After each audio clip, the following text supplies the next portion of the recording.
Go ahead. Spider-Man does whatever Spider can.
There we are. Happy Junio to you guys.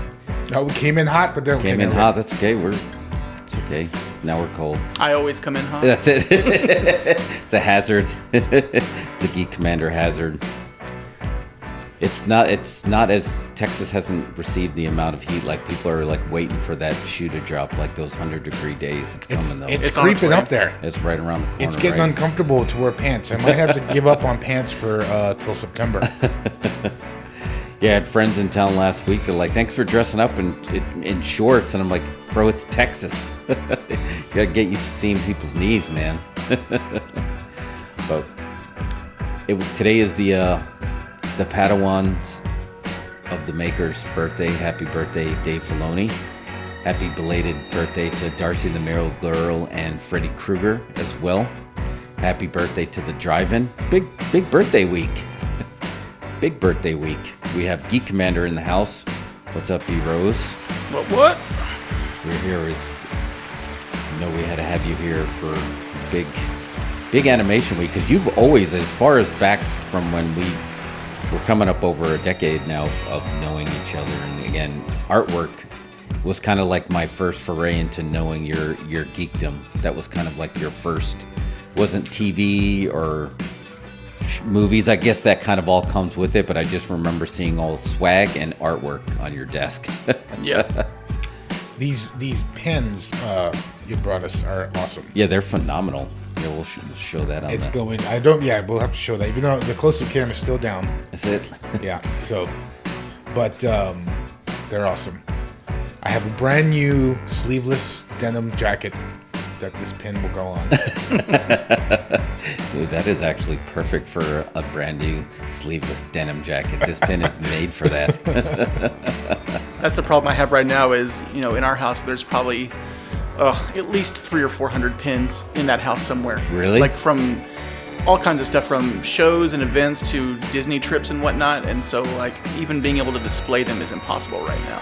Do you have a full display area set up yet? I know you were working on one. No, I don't have one yet. I do. I want to build a nice giant pin board where I can fit maybe 100 on it, or maybe a little bit more. That's what I was thinking that you would do. Yeah, but even then, I'll still need at least 2 or 3 just to fill. Because especially the Disney pins that we collect, like we've got some of the little small trader pins that you can trade at the park, but I like the bigger pins, like the legit release ones they do. Yeah. And some of those things are decently sized, and so just because I'm a pin guy, and it doesn't even matter whether it's Disney or anything else. Like if I see someone selling pins, I'm like, oh well, that's what I'm gonna. It's like pins and Funkos are really the 2 things I buy all the time. Yeah, but that's like I never even thought about pins. What would you say is like?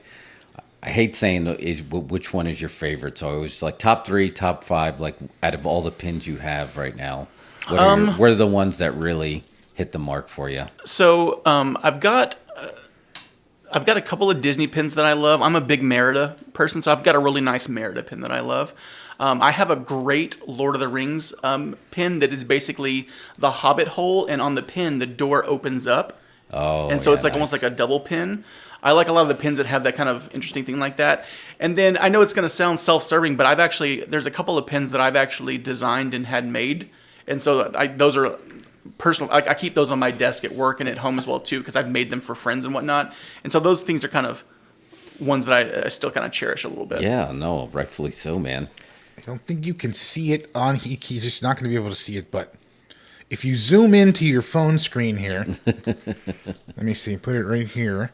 You can see this pen says, written and directed by Quentin Tarantino. I was telling Geek Commander, I've been on a Quentin Tarantino tangent as of late. You have, yeah. It doesn't stop. I just set up that 110-inch screen upstairs in the studio.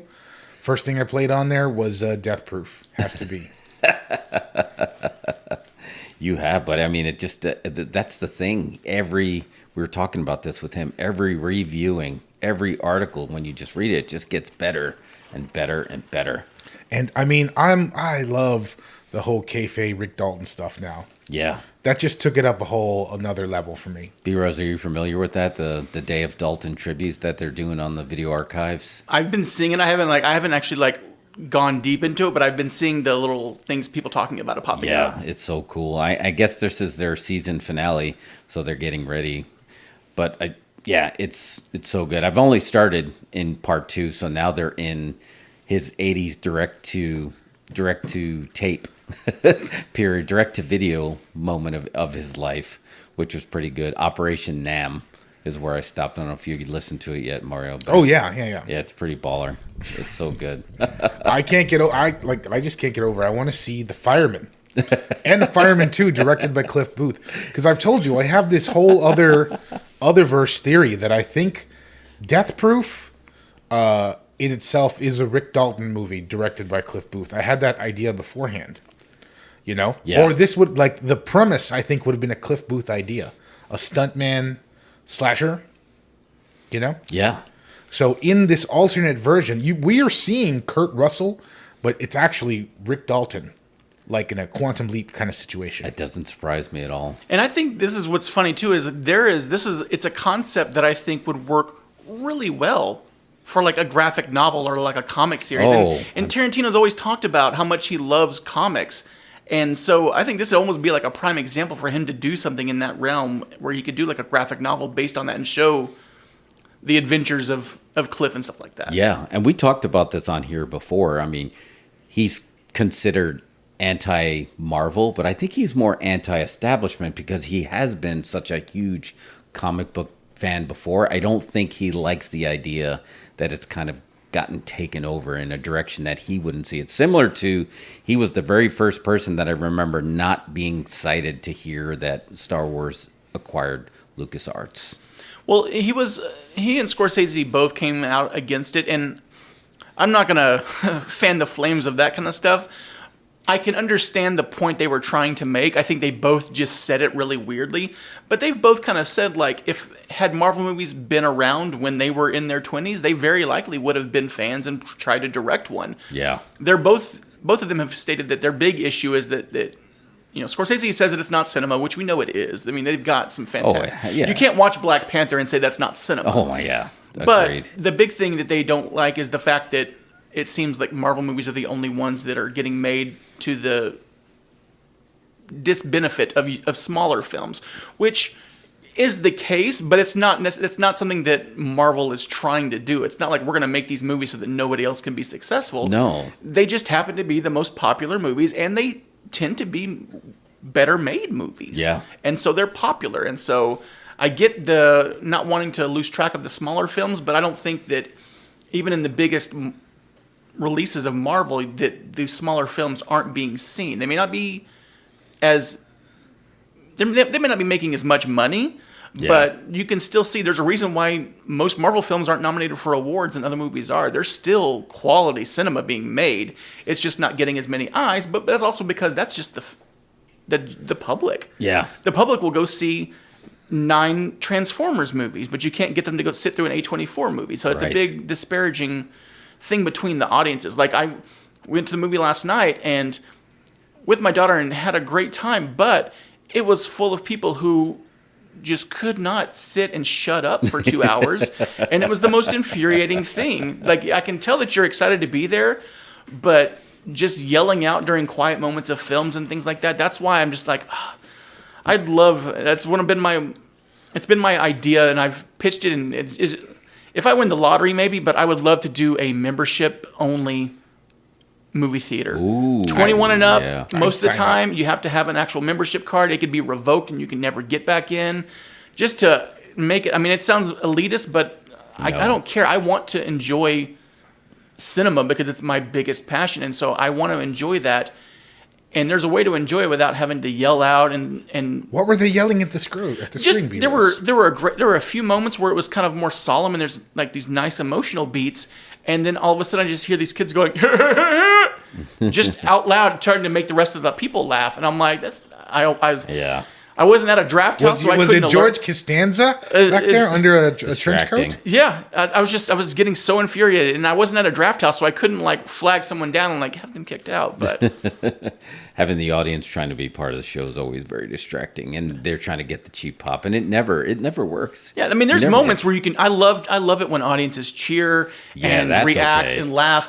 But just doing it randomly, just so you can kind of put a spotlight in a movie theater on yourself, I'm just like, shut up. That's some Peter Griffin shit right there. Nobody needs that.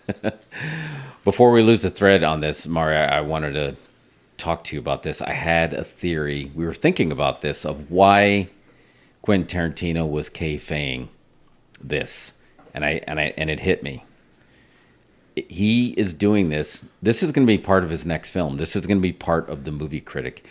I was thinking, why is he coming up with all these premises for these Rick Dalton movies that never happened, never came out? I think we are going to get the movie critic reading and critiquing the Rick Dalton movies, and I think it's going to be part of the next movie. That wouldn't surprise me. No, I think we're seeing it happen. I mean, I think there's definitely something to that. And I think, like, this sort of connects to talking about the whole Marvel and IP stuff. I think that Quentin is probably one of the most, like, he's up there with, like, the most cinematically and Hollywood industry literate people that ever lived. He kind of understands this thing. And I think he gets that we're living in the IP era, where these are the things that are important. He's at the end of his filmmaking career. He's got kids now. So he's trying to build out something for himself. And I really think he's leaning into the whole Tarantino verse. Yeah. You know what I mean? Where Rick Dalton, like, there's a Rick Dalton book somewhere that I heard he may or may not release, where he just wrote like a cinema review of all of Rick Dalton's films. Really? Yeah. And came up with the premises and did all this. I can't even imagine that kind of a commitment to writing, the backstory of a character. But 100% agree. We've talked about this. Sometimes I get stuck in writing because I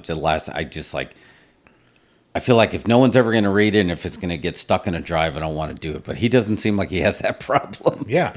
He finds a way for it to get out there. Like I said, I feel like there could be other things that Cliff and Rick did. They could, like I said, they could turn The Fireman into an actual movie series, not necessarily directed by him, but he could write the screenplays, right? Yeah. Or maybe he already wrote them.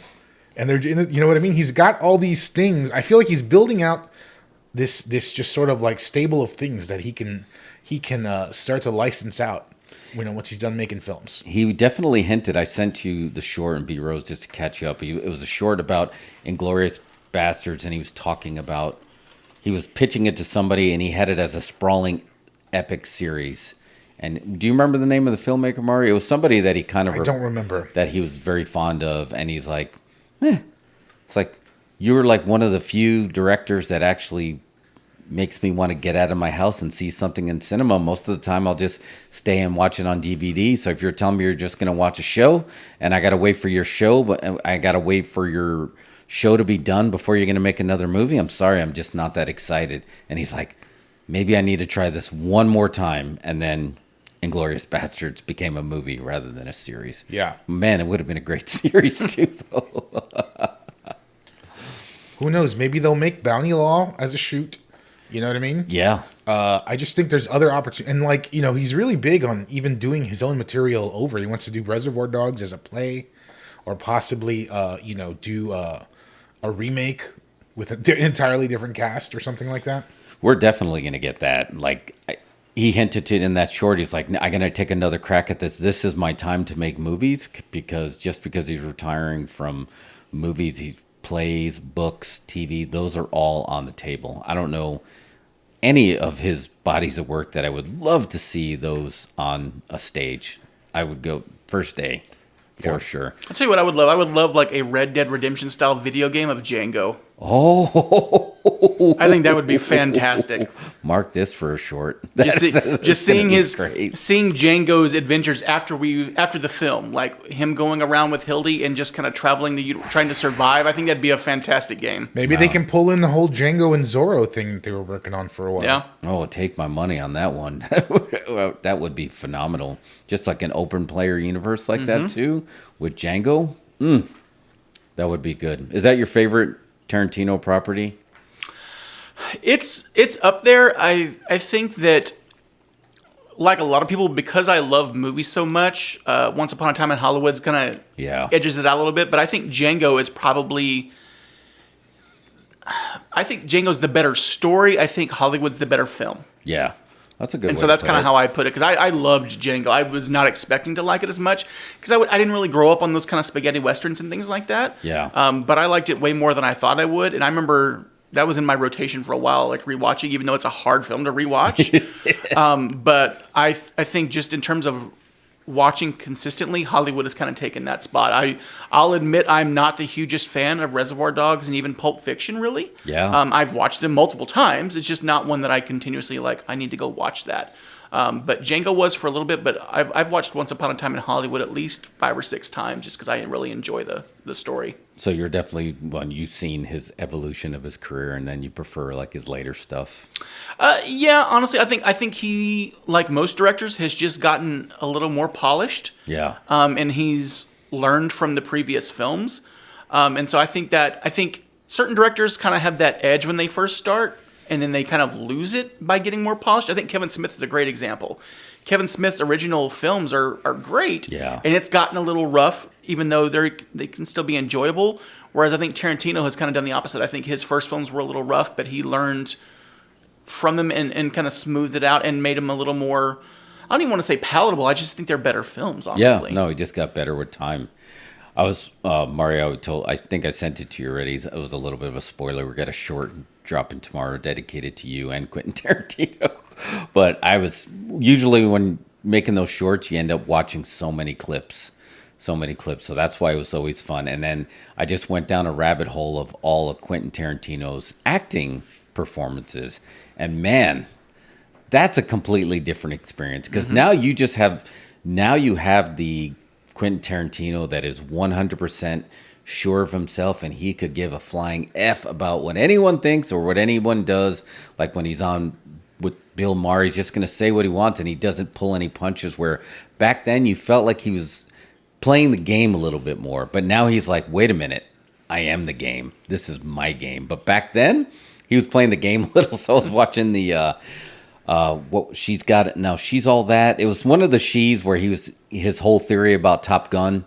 Yeah. I ended up watching that 2 or 3 times, and then I forgot would tell people my favorite cameo of him was Elvis on Golden Girls, because that was the only one I can remember. But then it hit me, and I saw it. My favorite Quentin Tarantino cameo is him as the blind preacher in Little Nicky. Mm-hmm. That's my favorite one. I was like, I forgot how much I like that. It's like, you make the Lord very nervous. You like that better than his cameo in Desperado?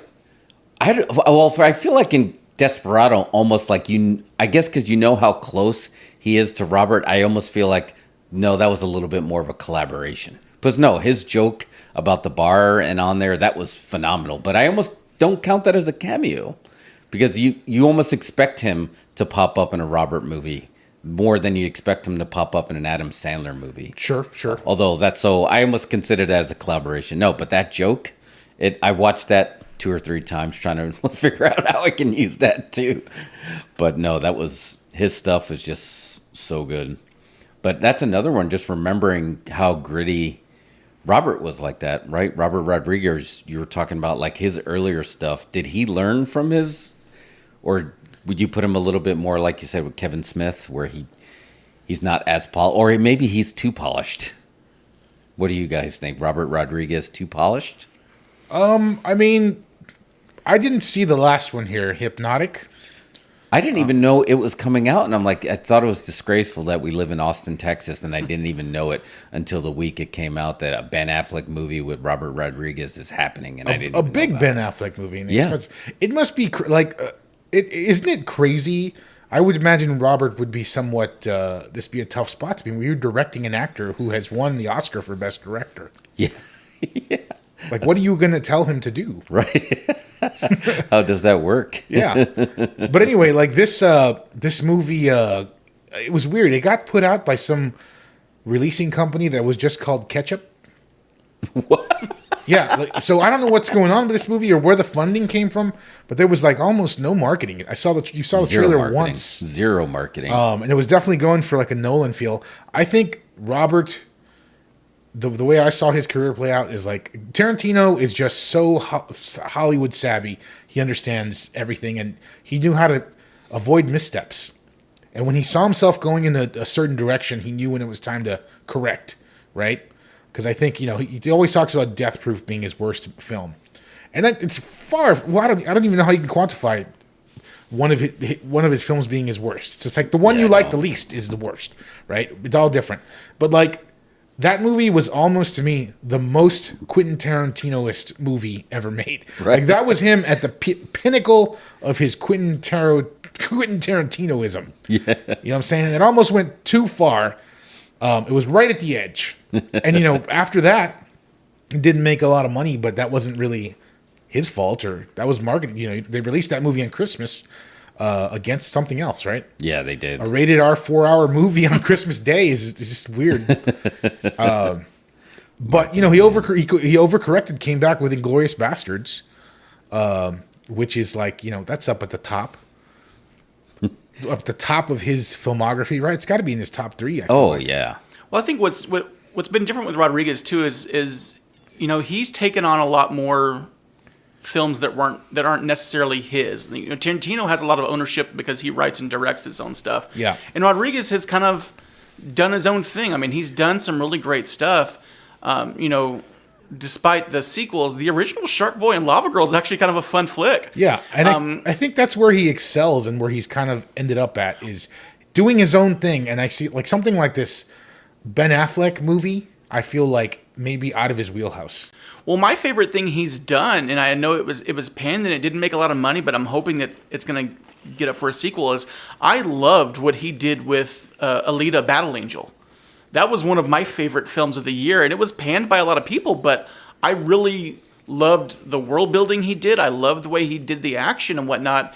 And so that was actually one where I was like really disappointed that it didn't do better, although hopefully they're working on possibly setting up a sequel. But I thought that was a really unique and well done film, and you could kind of see his kind of mark on that. Yeah, because he casted himself as the love interest. You got this, right? Like That's right. Robbie, the main love interest there, was dressed like a young Robert Rodriguez with the bandana and everything.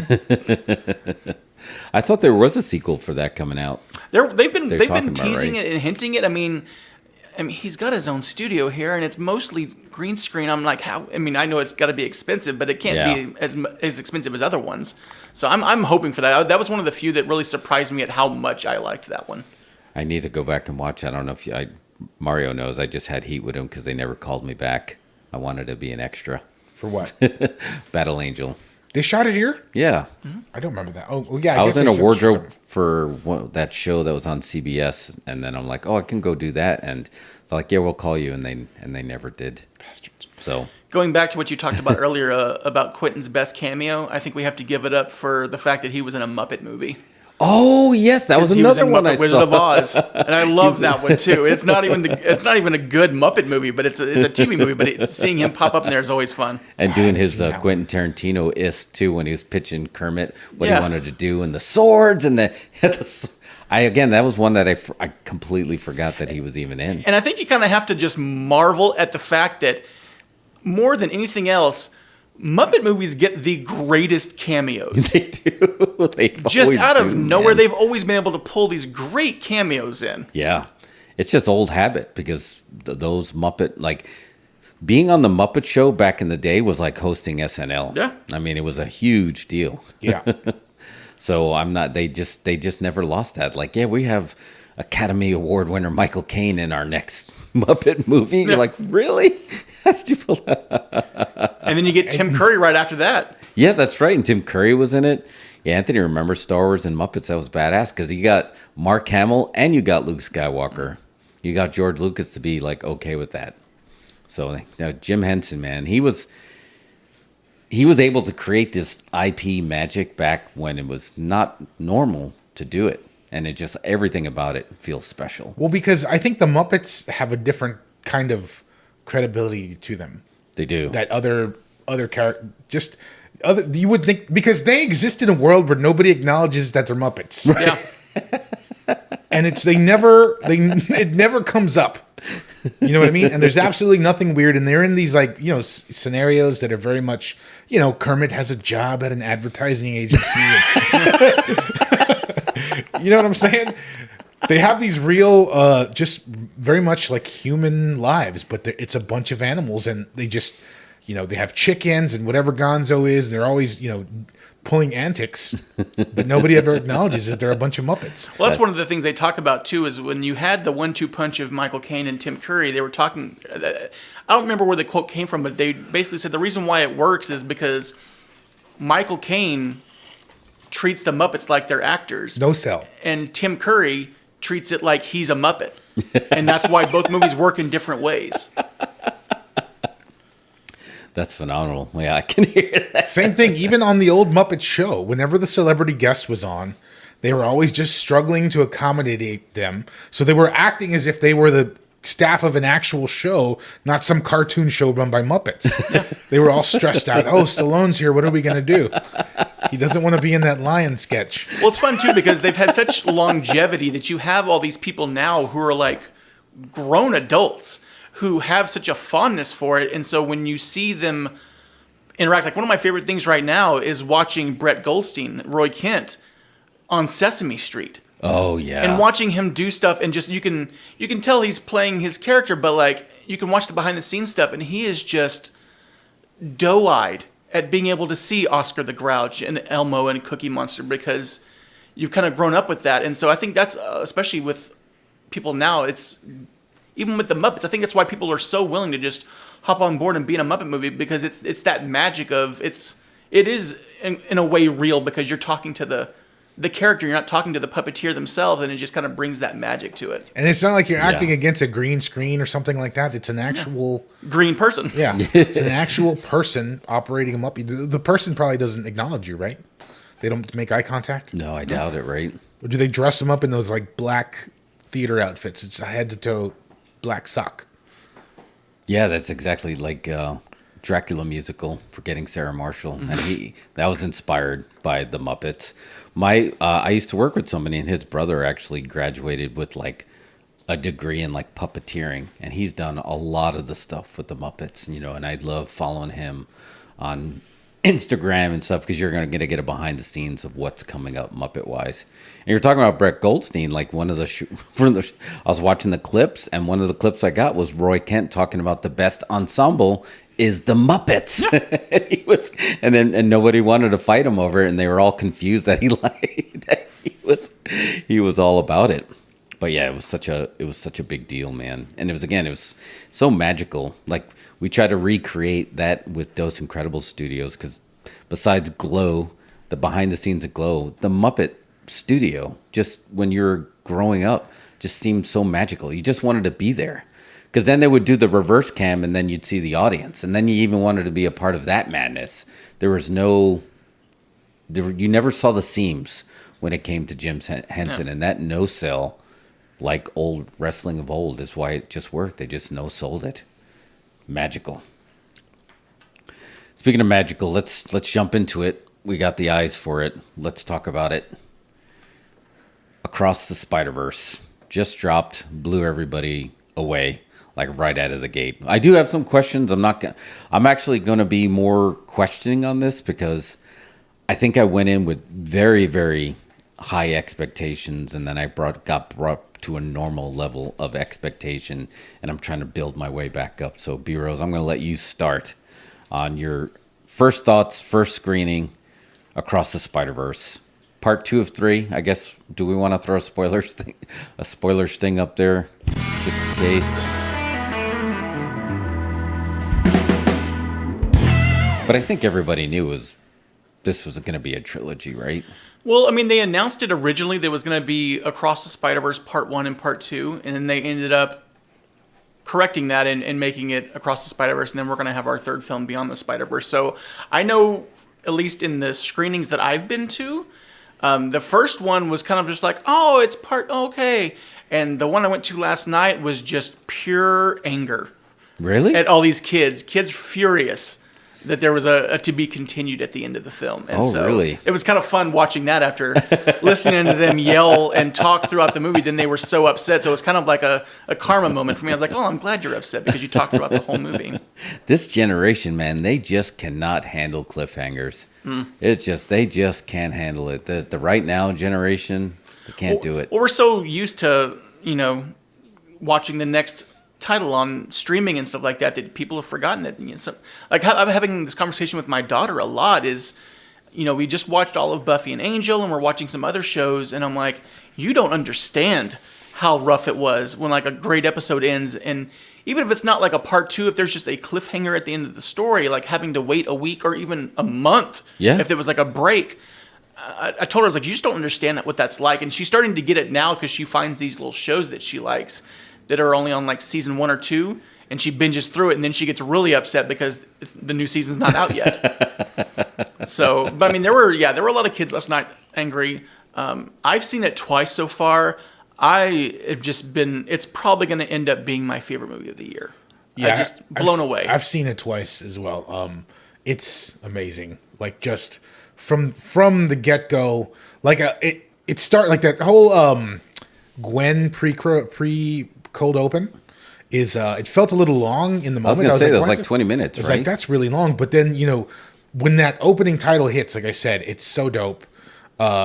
The best opening title music of any movie franchise right now that's going on.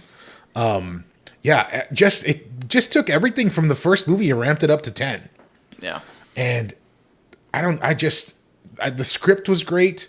The characters were great. Every small detail in the animation is just amazing, Personally, I didn't mind the Gwen intro even being long, again, because she's one of my favorite characters. Do you really say that? But also, the movie itself was almost 2.5 hours Yeah, long. I mean, I like every movie that comes out, I think they should shave off 20 minutes. Just right off the top. But I mean, Whatever like, it is. with a movie like this, I've said this quite a few times, both of these movies are far better movies than we deserve. These movies are they're really just amazing movies. And I remember when the first one came out and we started, like, nobody really knew what it was going to be, and those first trailers dropped, I was like, oh, this is interesting, but I still wasn't 100% sold on it because the animation style was so unique. But I remember sitting in that first screening for the first film, and afterwards I was just like, that is one of the greatest superhero movies, but just one of a great film, period. Yeah, I know. And so for me, this one, honestly, like, because it wasn't burdened with having to set up the hero's story in a way, even though it still does, it builds on it. It didn't have to do that origin story. I think it allowed it to give Gwen her time, which I really enjoyed. But I think that they were able to focus more on just expanding that universe. And so I'm honestly surprised the film was as long as it was. I was expecting, since they don't have to build an origin story, they can kind of shave it back a little bit, but with where they're going, they're kind of building this as like an epic trilogy. So I really, I liked the runtime. I mean, there are some slow moments on it, but I really, outside of the kids yelling things during those moments at my screening I was at last night, I really enjoyed even those slow beats. It's done a good job of taking its time to really do what most superhero movies don't. It's not just trying to find out when the next action beat is. It took its time, and it's got some really nice story and character building moments in it. I think origin stories are dead. I don't think people can do origin stories anymore. I think you have to find a new creative way to do origin stories, because you're right, that gave this film the ability to just jump right in. And I think everybody's ready for you to just jump right in. I was trying to think, I was talking to my son when we saw it afterwards, like, what was was Shang-Chi the last origin story film that we got? I mean, technically, between Shang-Chi and then Black Widow kind of serves as an origin story for the MCU. Yeah. But I mean, Marvel has kind of proven too that you don't necessarily need to, because like with Spider-Man, with the original, with the first Tom Holland Homecoming Spider-Man, Good point. We don't see Uncle Ben at all. He's barely mentioned. Yeah. And so they did a good job of realizing they didn't have to do that. And we saw it a little bit with, the recent Batmans. You don't have we don't need the same shot of Martha the Pearls hitting the ground when they're mugged and stuff like that. It's been done so much that people just know the story, and there's other ways of telling that origin story without having to make it the whole movie. Like Black Panther was another one where they introduce him in an earlier movie, and then you just get the flashes of the origin story. I think that's the way to go. I think who's in trouble? Pixar Animation and every other animation company out there doing stuff right now. I don't know if you've noticed this, but when I sat through the second time I watched Across the Spider-Verse there, every trailer for every animated movie that's coming out other than this is like some blue floopy thing, right? And it's just like barely even a humanistic character. It's just some gobbledygook with clothes on, you know? Yeah.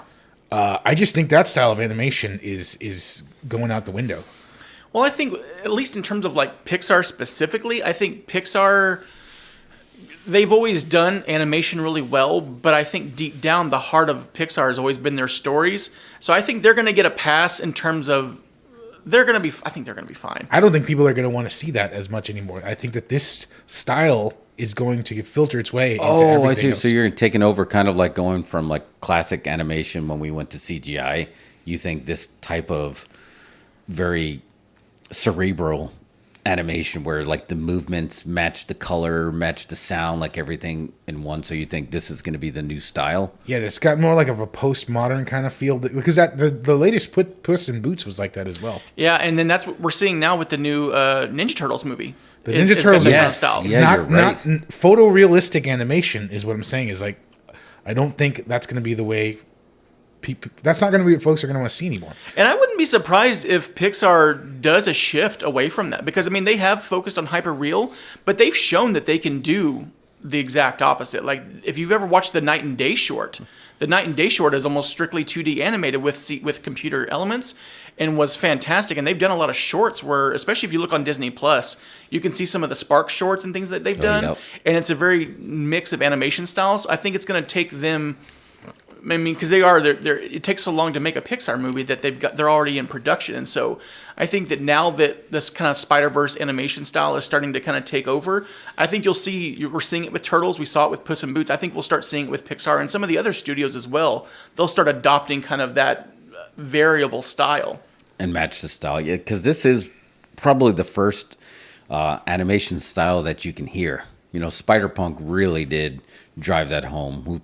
I think Spider-Punk probably stole the show for a lot of people. They didn't see that coming, but like even when he would just like hit his guitar or anything, and the animation would match whatever noise was happening. Well, that's the thing too. I was reading today about they've been doing a lot of press for it and talking about that. And him specifically, he was one of the hardest things to animate. They literally spent 4 years developing the animation for him because it's a completely unique style, and it breaks a lot of the rules of animation where, you know, certain parts of his body they change. They have like different frame rates. Yeah. So when he's walking and things are moving, and they did it to kind of go off that kind of punk rock poster style, to where certain parts of him will be in color and others won't, and then certain will be, you know, moving at a different pace and a different style, and will glitch because it's moving at that different kind of frame rate to kind of give that kind of punk rock vibe to it. But it took them almost this entire time to actually get the animation down to where it looked smooth for it. Yeah, and 100%, I know exactly what you're talking. They even did that in the very beginning, just the title cards, right? When they started going to the Marvel title cards and they started jumping between generations. Our buddy Lee, Mario, he's the first one that noticed it. Like whenever you're for the first one, he told me, he's like, yeah, whenever they go into a different character or a different setting, you can see the subtle change, but they still kind of blended it to, like, they stitched it together. Two completely disparaging pieces were stitched together to make it feel like it was one piece. So yeah. I think this animation, hands down, it's so cutting edge. I think the animation and the music is what really, really put it over the top. The music is great. The score and the soundtrack. Yeah. Both are bangers. But I mean, like, honestly, when you the opening trailers for this movie, there was 2 animated trailers I saw, and I felt like they were both just some random blue creatures. I think one was a droplet of water. Oh, the elementals. So the elemental, the elemental. And then there was another one where it was some random blue creature that turned into a monster or something. I think. Well, in my screening, we saw the trailer for Elemental. Yeah, we saw. Which, like, look, I'll watch anything Pixar does. I don't care. To me, it seems with that movie, specifically, they're kind of going into where they've gone before with Inside Out, with the where all the emotions had different kind of personalities. And then the other one that had kind of a blue creature for me was the trailer for the Disney film Wish. where it's got a little, almost like a wisp from Brave that is spreading the little wish dust and makes the goat start talking. No, there's another one where it's like an undersea creature that's blue and turns into a kraken. Oh. Did you not see this I one? don't think I saw that one. Anyway, all I'm saying is these animated films just look remedial. They look like they're for babies. I don't know any teenager that would want to see that over something like Into the Spider-Verse. No, I think you're right. It's just, I just think that they're just, I think like Into the Spider-Verse is done, or Across the Spider-Verse is done more artfully than these films, you know? For sure.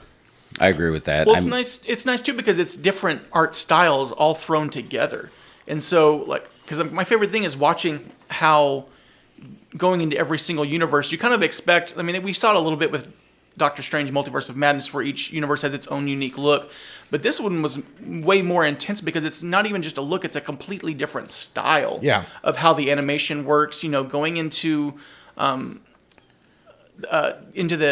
Indian, the Mumbatan one, had more of an old like comic page style, whereas Gwen's world, which I loved, was almost like a living watercolor painting. Yeah. Where you could see the colors blend, and even on them, they're like her hair would change colors and her clothing would change colors from cut to cut. So it looked like a living painting the whole time. And then you pop out and you have like a world and things like that. So I love that they gave each world its own distinct style of animation as well too. And this is what I mean, like, what was it? The Doctor Strange one, we really don't get any sense of, we pass through other worlds. Like when in that one scene, we go through the multiverse, it's like you get a split second of a different world. Yeah. When they actually land in a different world, it's like the only difference is, stop means go and go means stop. And Pizza Papa's got pizza balls. Eat pizza in ball form. That's the only difference. You're right. I think. So what was it, Jeff? You said this movie didn't really grab you? It's not that it didn't grab me. I just had a lot more. I had a really high bar going in. But I guess I had a concern just because I haven't fully broken away that I have trust issues with Sony. And I've seen Sony mess up live action. And now they have Spider-Man and they're killing it with Spider-Verse. And my fear, and I was really thinking about this. I'm like, what's sticking in my craw about this movie? That's like, I feel like something is off. And I feel like they realized they did it. It's a success. That's not the question. I feel like they're trying to now break away from Marvel. I know they touched it. I know they touched MCU, and they're like, they had the sacred timeline, and they called it out, saying, don't even get me started on Doctor Strange and that nerd on 199999.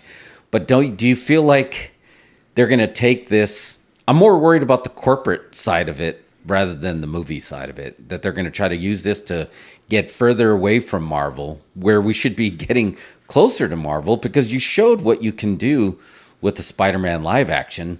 It took Kevin Feige to show you how good Andrew Garfield could be. You had him, you didn't do it. So there's a part of me that's just nervous that they're going to mess this up.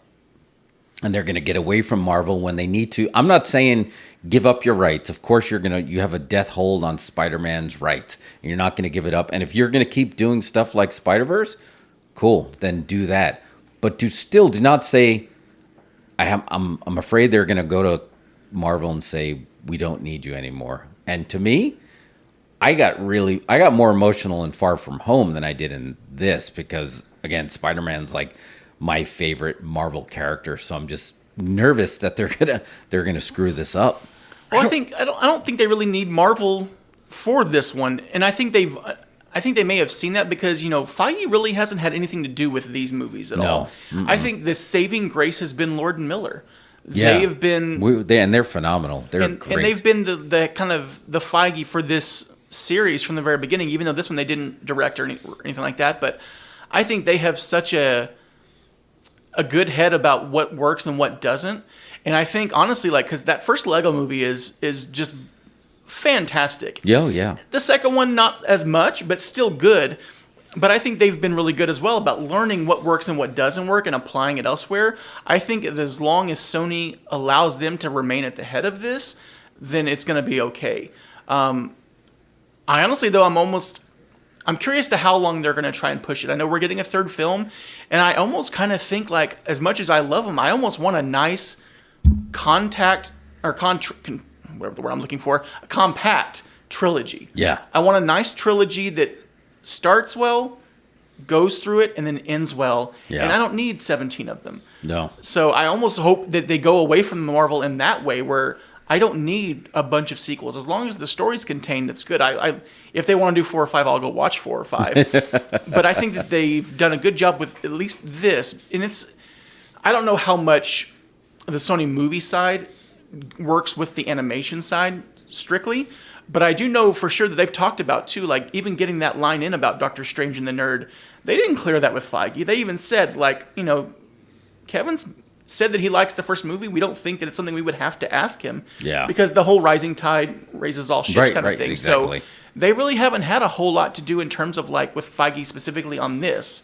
So I think the live action, they absolutely need to kind of keep him around. That they need that. Yeah. But I think with the animation, I think that bringing in Lord and Miller and having that unique take on it has been just perfect for them. And It saves them from like people just storming the castle and saying, give up the rights. You don't know what to do with it. Whether it's Venom, Craven coming out, like, or Morbius, right? They prove that even Marvel's struggling right now. So they have this, and it's really successful, and rightfully so. It's the best superhero animation probably ever, right? For sure. I think it's the best superhero movie. You really think? You think that? Out of all of, yeah, for sure. I really do think that. And I'm going to tell you this. I think you should cut Sony some slack with those really bad movies, because I think there's other things that go on. And correct me if I'm wrong, B-Rose. I'm pretty sure. They have to crank out those crappy movies, or they will lose the rights. Yeah, they do. It's every couple of years they have to have something. Yeah, that was one of the things. That was especially, well, it kind of, so they have to do that, and we saw it happen with Fox, to where their movies were tanking so hard, and they just kept pushing them out, which is why we got so many awful Fantastic Four movies. Yeah.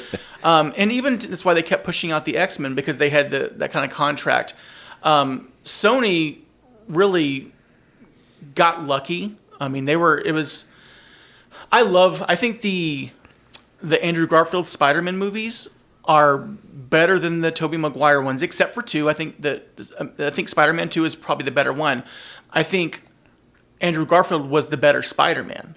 I thought he was way better than Tobey Maguire, just being honest. Yeah. And so Fair. I thought they got lucky with that, even though that movie fell apart. And so I know that they were working on a bunch of things, and so they really, what saved them was Marvel Studios. And so, it's kind of a tough thing. I like the fact that they brought on Feige and to help out with the Spider-Man films, but I think they have a history of showing that when they think they know better, the movie isn't as good. I don't think that I think the Venom movies were okay. I don't think they were as good as they could have been. Oh, no way. No way. But I thought that Tom Hardy was a great inspired choice to do that. It was a great choice, yeah. But I don't think the movies serviced as well. So I think that I'm fine with Sony having Spider-Man, and as long as they appreciate that. But my confidence is waning on all of the outside movies they're doing. Like, because they can't do Spider-Man 100% the way they want to, that they're building this live action verse. So we're doing the Venoms, and we're doing the Craven, we're doing, the Madam Web. Which I get, but in the end, they haven't shown me historically that they appreciate the IP enough to really give it what it needs. That's exactly the what my animation concern is. side here. They absolutely understand. Yeah. And they understand what it needs to be and what it can be. And I don't think that the live action for Sony has lived up to that. And so my hope is that it could, but I really don't know, because even in the 3 Spider-Man that we have with Tom Holland, those work because of Marvel Studios. Yeah. I mean, I'm fine if they go ahead and give the live action back to Marvel. That's fine. Like, do whatever. They obviously, they can't make really good Spider-Man side character spin-offs. It just doesn't work out. It's not going to work out, Yeah. So give the live action to Marvel, do whatever. But these animated ones are just just a level above the Marvel films to me. Even though they're animated and they're in this crazy style and all this stuff, and they even deal with multiverses, to me, this feels more grounded than any of the Spider-Man franchises to me. I think like the Raimi ones always felt like a wacky 1930s New York or something like that. You know what I mean? The Andrew Garfield ones, I didn't really get into those, but those didn't feel like New York or anything like to me. This feels like a New York set family story. You know what I mean? It feels real to me. And the emotions that come through here, the way when Miles has that long talk with his mom, it's like, I just want you to feel like anywhere you go, you belong there. You know what I mean? That was good. It's really good, and it sets up that conversation sets up so much in the plot of the film. You know? Yeah. The whole what they're dealing with, the whole Spider-Man story, the whole origin concept of an origin story, and whether or not you can change the origin story. There's so much more depth to the writing going on here, you know? Well, there's a good agreed. story that they're telling as well too about is trauma necessary to make a hero in the hit, because every hero and villain we have is motivated by trauma, and that's kind of how it is for everybody. But do these characters require that trauma to be who they are? I think is an interesting kind of touchstone of that is, can you have Batman without his parents dying? Can you have Spider-Man without Uncle Ben or that character dying? Captain Stacy, yeah. For me, I'll say, I haven't put Across the Spider-Verse as my favorite superhero, as my best superhero movie of all time. It definitely broke into my top 3. I'll say it probably pushed Black Panther out of the top 3 for me personally, because my top 3 are going to be this, the original Guardians of the Galaxy, and then Winter Soldier. Just in terms of solid films and the story, this one could honestly take it over eventually with more watchings, because the animation style is just gorgeous to watch. Yep. And I like the story. I think this it's going to depend on how this third movie comes out. And like, I think the landing. The things that it's getting at are just so much deeper than any context in other like MCU film. Like the whole idea of this New York kid who could go one way or the other. In an alternate universe, he's a supervillain. The death of his dad sends him into this supervillain mode. You know what I mean? Yeah. Where in the other one, he's a superhero.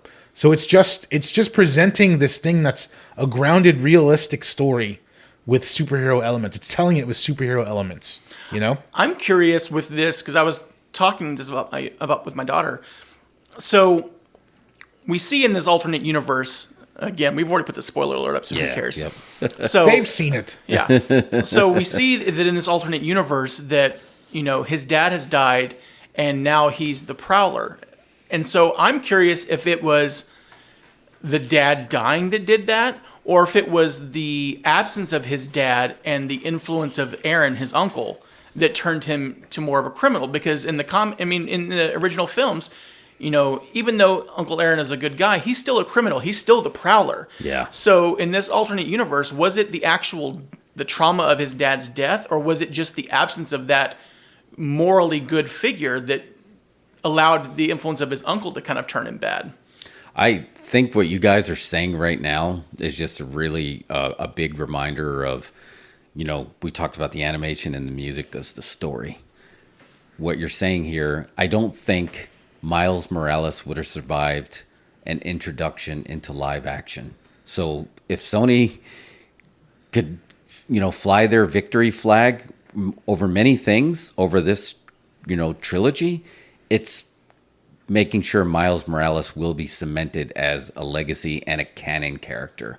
I don't know if they would have introduced him in a live action movie and it would have been like in a Morbius movie. It would have almost turned him into like a joke because he's a newer version of Spider-Man. Now he's cemented. He's going to be this next generation's Spider-Man. And a lot of them was like Peter Parker, like Peter B. Parker. Like it's going to be their Spider-Man, and that's cool. And the other thing, what you're talking about, Mario, you reminded me how great this term they came up with, where I feel like Marvel didn't do it yet, was canon moments. And I've already used it in like everyday conversations now, thinking about canon moments like in your life that are these forks in the road that make us the people we are, not only just in films, but what we go in real life. We all have these canon moments of making, and that part of the story was fantastic. Like, again, I had all my griefs were probably the business side of the griefs, and almost kind of like I'm in disbelief that Sony was able to pull this off, because this is, for lack of a better term, American anime done really, really well. We, usually on this side of the water, we're not making as good of anime as they do, outside of the U.S. This is the closest we ever got, because it feels like that. Like, especially a lot of the fight scenes, when like a lot of the what did they call it? They actually it was a little pop up on the side right. Hammer space? Yeah, the hammer space. Hammer space, where just like out of nowhere, you'll just get a weapon. That's very anime feeling. So, again, very Looney Tunes, too. Yeah, exactly. It definitely feels like anime for sure. I never knew there were so many Spider-Verse options. And, like, I feel like the Sony, honestly, they do have their own MCU just within the Spideyverse. Yeah, and that's what There's they're trying. all kinds of things they can do, and they've got all the Spider-Man characters that they can introduce in that. I think, I hope they just pump the brakes and let this play out before they try and move this into live action. Exactly. Well, they've already started. Man. They've already announced that they're going to work on bringing a Miles Morales movie, a live action one, which I think it's scary without Feige. We'll see. But like, I just feel like I just feel like they should let this play out. We've got a whole other movie on deck. Third one's going to be huge. Oh, it's going to do bonkers business. And you've got room here to do a Spider-Gwen spin-off solo movie. I'm sure people want to see a Spider-Ham movie or something like that. There's stuff you can do in there. Just no rush to make this live action, The guy who plays Miles Morales is not going to age out of the role. No, he's already an adult. Yeah, he's already like in his 30s or something, and he wants to play Miles in the movie. He's like, I'll be the live action guy. So it's, and B-Rose, you may know this. Mario may know it. I don't know. This is the first I heard it. So there was that episode of Community that showed Donald Glover in a Spider-Man shirt, and that's what inspired the creation of Miles Morales. But then he kind of aged out of it. But then they still honored him by putting him. First, they put him in the live action with Andrew Garfield, right, where he played the uncle, right? Well, it was in Tom Holland one. That was in Tom Holland one. That was in Homecoming. Oh, okay. Oh, yeah, that was. Yeah, in he's there. the Prowler. Yeah. So he was in there, First Prowler. and then I saw a scene where they were actually watching that episode of Community in Across the Spider-Verse. Did you see that? Yep. It was on the TV, and then of course we got the cameo where he was the Prowler in this as well. So the episode of Community where he dresses up like that, it didn't necessarily, influence the creation of Miles, because he was already around at that point. That started the campaign for Donald Glover to play Miles Morales. Okay. Even though he was already he was already an adult in Community, that was where everyone was like, oh, he'd be a great, because everyone saw him in a Spider-Man outfit, like, he needs to play Miles Morales. Right. And, he was kind of down for that, but he also admitted, like, I'm a little old for that already, because even in the comics, he's a young teen. Yeah. So that kind of aged him out, but that's why I loved it when he popped up in Homecoming as Uncle Aaron, and it's just a throwaway line, because he never even shows himself as Prowler. He's literally just an arms dealer, right, who mentions that he has a nephew who lives in the area, and you hear his name, so it's like, oh, that's got to be Miles's. If they ever did want to bring it in, he's kind of the gateway for it. So seeing him pop up as one of the greatest cameos in there, was just fantastic. I even, during the first screening, it happens, and I was just like, oh, that's so nice. And my daughter's like, what? Because she didn't get it, because she's 12, so she doesn't get that. But then we talked about it, and so when we went and saw it last night, she goes, that's the one, right? I'm like, yeah, that's him from the Spider-Man and all that kind of stuff. And again, that's I guess what's a little bit worried me. I don't want them to DC this. We're DC, where you kind of get fractured into all these different universes and stuff, where I don't want them to get so big for their britches that they realize that they think they can just go create this Spider-Verse without... We spent a lot of years, Robert Downey Jr. and Jon Favreau, getting everything in the same playpen. And it's like you just got this one kitten that's going to just hop out, and it just happens to be the most important kitten in the whole thing is the Spider-Man kitten, and I just don't want them to mess that up. I kind of have a feeling that there's You're a good really chance hard on Sony, Jeff. I'm nervous. I mean, Give him a break. Sony's great for Quentin Tarantino movies, but I'm just really nervous after. And look, I didn't even hate Morbius. I was one of the few that I walked out. I was like, it was fine. It was Morbius, but a lot of times it doesn't matter what I like or dislike. It just matters what the general public thinks, and then that means I'm gonna get more or less of the films I like. I mean, I really do. I think that there's a very good chance that Sony is going to say, screw it, we can do this on our own, and they're going to try and do that, which is, it is whatever. I think, though, that with this, especially with this third film coming out, if they do more, great. If they stop at 3, great. But I think that these 3 movies specifically are going to be good enough to where it's not going to tarnish. It's not going to be any less no matter what Sony does. Because No. Same thing with DC. Like, we've had some awful DC movies, but it doesn't take away from the Nolan Batman movies. Very true. So, I think that these 3 movies can live on their own. And if that's what ends up happening, then that's okay with me. I'd like it if they didn't ruin it. But, I mean, in the end, they're going to do what they're going to do regardless. So I'm hoping that they've started learning that because they can do it. They can do it without Marvel as long as they don't just have that ego about the Marvel way was the wrong way. Yeah. I think that there's enough smart people at Sony, especially if like right now we have Lord Miller in charge of this and you have Amy Pascal in charge of doing all this. If you want to let Lord Miller take a shot at a live action, which they've shown they can do live action, maybe let them and see what they can come up with. That I would be okay with. I would be if those were the guys that were taking a swing, then you're going to be okay. I just don't want them to like randomly do like they did in that Morbius cutscene, when the vulture just kind of gets pulled over. I just don't want to see that. I think they could do a perfectly fine Miles Morales Spider-Man universe. Sony could, if if they have the right people behind it. The only thing you wouldn't get is you can't have Captain America in there. You wouldn't have any of that. Maybe eventually you'd get somebody to cross over, but I think they own all the Spider-Man villains, all the Spider-Man characters. Why couldn't you make a perfectly fleshed out Spider-Man universe there?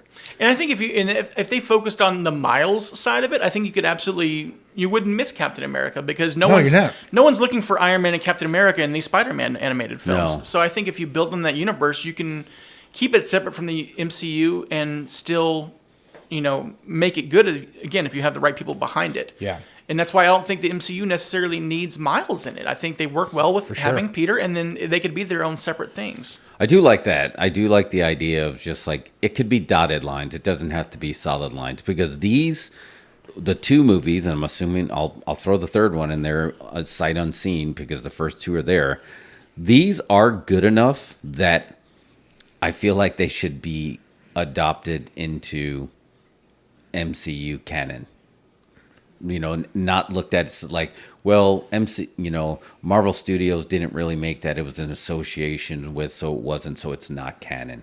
I think the opposite. I think these are good enough that Marvel should say, yes, this is part of our canon and work around that. And then again, I'm just looking for the collaboration there. I'm not saying make everything together. I'm not even saying throw these cameos, in these other movies. I just acknowledge it that exists, and not in the lame way, not like, and Marvel, even a way, proven that sometimes corporations wouldn't do this, right? Because the Netflix level one, they acknowledged the Battle of New York, but they didn't really embrace it. I just say that it exists, pay your dues to keep the rights, and then just go about your business and make some great animation, because I don't think MCU has any animation that can touch this that's cinematic, right? I mean, on this level, no. I think that the What If series did a fantastic job, and that was animation that didn't look like that's true. Yeah, too perfect. I think that What If was a nice introduction to them trying an animation style that could kind of not maybe match this, but be similar to it. And they showed that they could still tell a good story with it. So, I mean, they've shown that they are willing to take that kind of chance and try it. But, I mean, I think that Sony so far, at least with these 2 films, have shown that they're willing to experiment and really kind of try anything and see what works. And they've shown that they're willing to try literally anything. And it worked. Yeah. I mean, you cannot deny how much they honored the Spider-Man universe in every way, shape, or form in these 4 films. Like I spent hours on YouTube watching like every Spider-Man cameo and then the backstory and then what comic book they came, just like the random ones popping up, like on Screen Crush, heavy spoilers.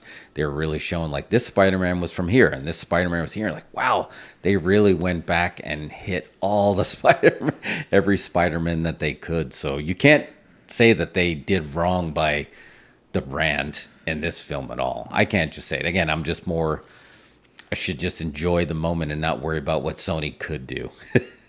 I got to ask this though, going back onto the story, so we had Kingpin in the first one, and then the second one we had Spot. Do you guys feel like either one of those is the big bad? Or do you have to have an overarching big bad to kind of pull this together? Jeff, I think you've been Marvelized, MCU'd. I feel like not everything has to be like an MCU. I feel like there doesn't need to be an overarching bad because it's like it's an evolving story. You know what I mean? Yeah. I feel like the overarching story here is like Miles' acceptance of who he is and who he can become. That's time is the big bad. You know what I mean? That's good. Yeah, I can behind that because I was just like looking at Spot, and I just felt like I told my son, I was like, I see a baby face turn. He's too nice to be the big bad. I feel like he's gonna have a baby face turn in the last one. I don't feel like he's gonna have the big bad, and maybe it is me. Like maybe I'm like, who is the? And it could be Time. I can accept that as the big bad, Time. That's wild that you got that vibe because I think he's going to be the biggest heel of all time. Really? I know. He's turned. Like he is coming from a place of genuine anger, and I thought you felt that build throughout the movie. He starts off as this goofy character, and he is. He looks like the Dalmatian or whatever, and he's played by Jason Schwartzman's like for comedic purposes, but throughout the movie, as he gets angrier and it starts to build, he becomes a genuine heel. And you see the animation change with that as well too. He starts becoming like sharper edges. Yeah, sharper edges, and it's a lot more grungy and stuff like that. I think honestly, they've done a really interesting thing with the villains in both films because in the first one we get Kingpin as quote unquote the main antagonist, but we also see Doc Ock, we see Scorpion, we see Prowler and stuff like that. Yeah. But then in this one, we have Spot, but I think even though in the comics and in these films, he's going to end up being the good one. In this movie, there's a strong argument that Miguel is the bad guy. Yeah. Because of how he's again coming from a place of trauma and not being able to properly process that, but he is doing villainous things, even from coming from a place of what he thinks is the right thing to do. Maybe Miguel is Kevin Feige. And Spider-Punk is breaking free of the establishment. Every story needs to go this way. You can't change it. This is how you do it. And Spider-Punk and Miles like, no, we're going to do our own thing. I'm going to do it, but not because you told me to do. Mm-hmm. That was a great quote.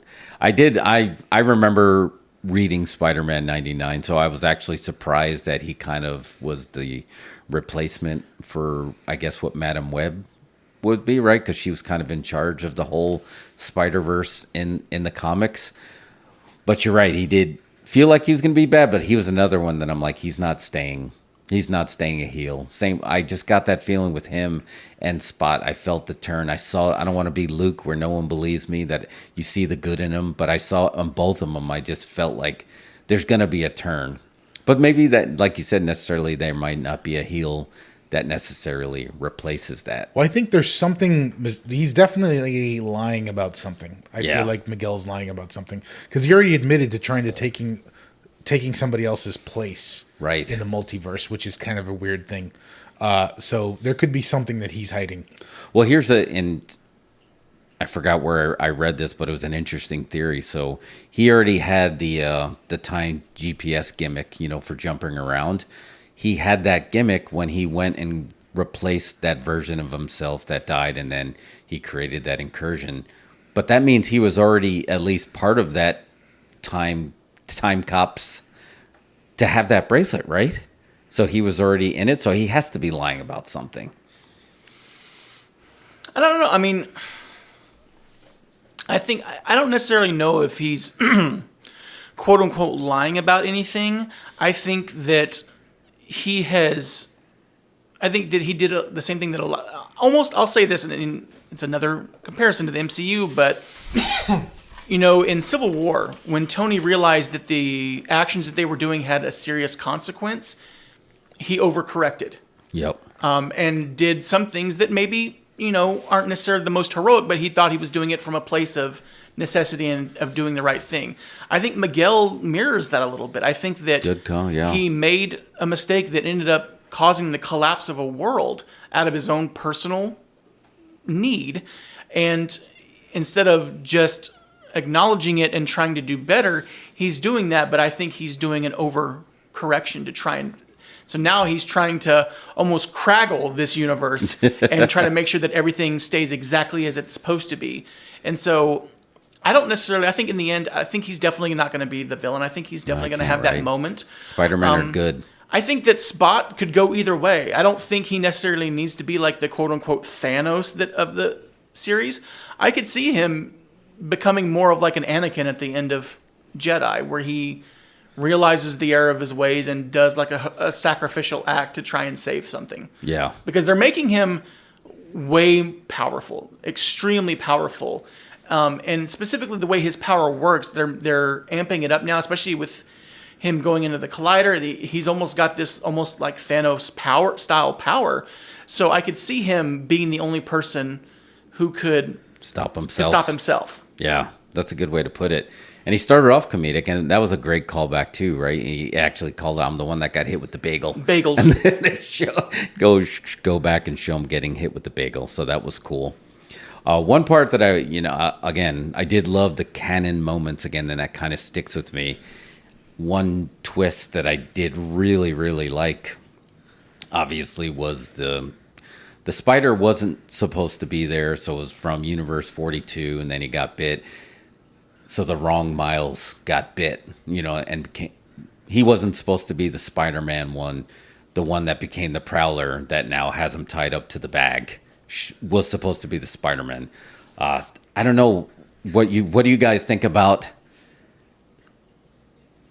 if it happened? It was supposed to happen. I don't think that's the case, though. Right? You think that's a swerve too? No, I don't think Miles was supposed to be... I think that spider from another dimension was supposed to bite Peter Parker in that dimension, not Miles Morales in that dimension. Because I think that's the reason there's only one Miles. Yeah. And like on all the Spider-Verse, they're all Peters or Yeah. Gwens, but he is the only Miles. And I mean, technically, she's the only Gwen, so we haven't even so I seen misunderstood that. I thought he was supposed to bite the Miles that became the Prowler. No, because since the Spider from 42 came into the other universe and bit Miles, he wasn't there to bite the Peter Parker in that universe. So that's why there's no Spider-Man. Right. Oh, I so got Miles was destined to be the Prowler, possibly. No matter what. He was always circling the Prowler gimmick. But getting bit, I did not know that. Turned him into... So that spider left. That means and that's why they're talking about the Sinister Six cartel, and they're just that's basically just the that's the Back to the Future 2 universe. That's what I felt like at the end of that. I'm like, everything's wrong because the timeline went way off. Yeah. Did they say who made that spider? Who brought that spider over? Did they ever say? They just said it glitched. Bagel guy. Bagel guy did it. Well, part of because he was talking about it was in the initial test of the collider when they were working on it. That's why he says I made you, because he was responsible for helping bring the spider into it, and it just happened to bite Miles because they were right at the collider. He got bit down in the tunnels right next to where the collider was. Right. So the spider escaped and bit him, and that was what created him. What I loved, and I brought this up too, I was like, it's almost kind of like a moment in Harry Potter when we learn about the Harry Potter prophecy about how a child was going to be marked, and it may not have been Harry who got marked to defeat Voldemort. Voldemort chose him, and so in another universe, it's Neville who's the hero, and Harry's the bumbling kid who grew up with his parents and whatnot. So I liked that. I don't know how much of it was set up from the first film, or if this was just really clever, ingenious writing to tie it all in. But I loved that they're setting up that story where an innocuous moment of a spider that looks like it's glitching that no one questioned is now the catalyst for this whole entire universe and this whole story. Yeah, the butterfly effect. No, that was really cool, but I didn't put two and two together, and I do remember him saying it now that he was the anomaly, he was the glitch, he always was, and maybe that's why Miguel's acting on that, because he did seem like he wanted to lock him up, though, that he didn't want to destroy him, right? Like he just wanted to keep him locked up for like a certain period of time. Yeah. But he's having like trust issues. Yeah, he never. I mean, as angry as he is, he never. I don't think Miguel is a true villain, so he's not wanting to kill Miles or anything like that. But he sees Miles as the ultimate threat because he is the anomaly that started it all. And so instead of trying to work with him, he's working against him, thinking that that's the right course of action, but it's just not. Yeah. There has to be somebody above. I know, I know, Mario, you don't think that, don't you feel like there has to be something above that, like that's kind of puppeteering all the spiders in the Spider-Verse, or you think it's just time? What is that giant spider called? That's the portal. It's called, that giant spider is called something. It like drives the go entire home machine. Yeah, it drives the entire spider time continuum. Oh, the spider, the web, the universe web. Yeah. That ties them all together. Yeah. Which in the comic I thought was run by Madam Web. But I don't know if they're going to introduce her because... Do you think they're doing that because they're trying to save her for the live action movie that they're making? I don't know. I mean, I don't really think there needs to be a big bad, because I feel like in this series, the villains are secondary to the story of the heroes. You know what I mean? Yeah. They're antagonists, but really the story is about the heroes becoming who they are. And I think that having that kind of overarching baddie is a product of the MCU. Yeah. But granted, it's in the comics there are things like that across both DC and Marvel and things like that. But I think that, you know, for better or for worse, Marvel understood like you can have good villains, but they needed a Thanos so that they could put together the Avengers. They knew that they wanted to build the team up, and you can't just have an entire team fighting a singular small villain. You can't have the Avengers fighting Whiplash, or things like that. So they needed the Thanos for that, and that's why they need the Kang so that they can keep making the Avengers movies.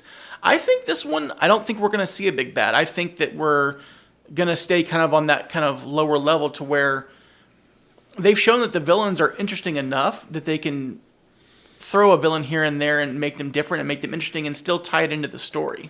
Yeah. No, I can get behind that, right? Because the best villains are the ones that don't, you know, that are not. Well, I shouldn't say the best villains. The most common villains you run into do not think they're villains. Has there been anyone other than the Joker that's like literally just in it because he thinks, even the Joker thought he was doing it for the right thing, that because he thought the world was a lost cause? I think villains that know they're villains are cool. But I just feel like they don't do that much, do they? Like, are there any villains that are heels and they're okay with it and they like doing it, or they all think they're doing the right thing? I mean, Kingpin's pretty villainous in the Spider-Verse movie. He's just straight up when they spot Miles in the first movie, and he's just like, kill that guy. I think but he was kind of built on trauma, right? Because of his losing his family. That was his motive.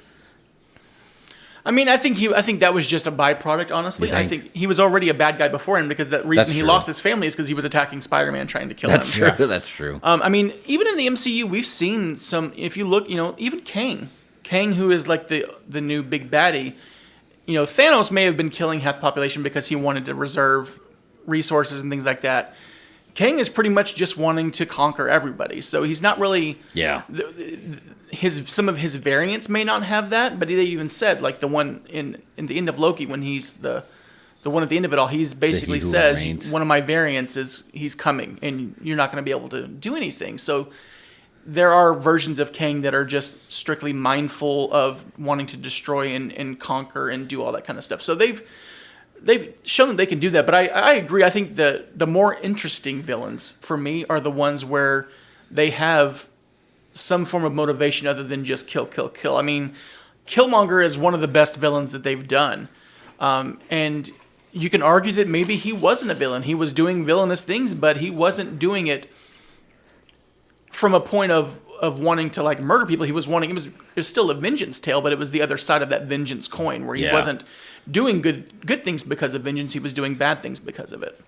Yeah, he was turned, right? He didn't start off that way. Trauma put him in that direction too.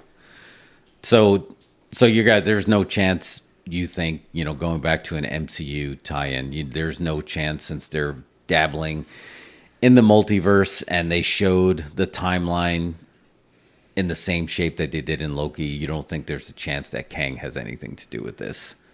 You think they're going to they're moving away from Marvel and won't even bring that up?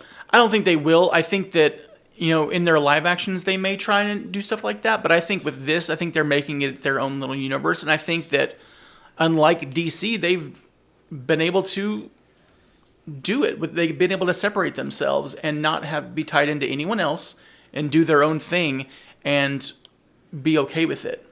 I like the idea, and I hope that's the direction they go. What you suggested, just keep this as its own trilogy of its own thing. And I would be okay if it's considered canon, but they don't touch it as much.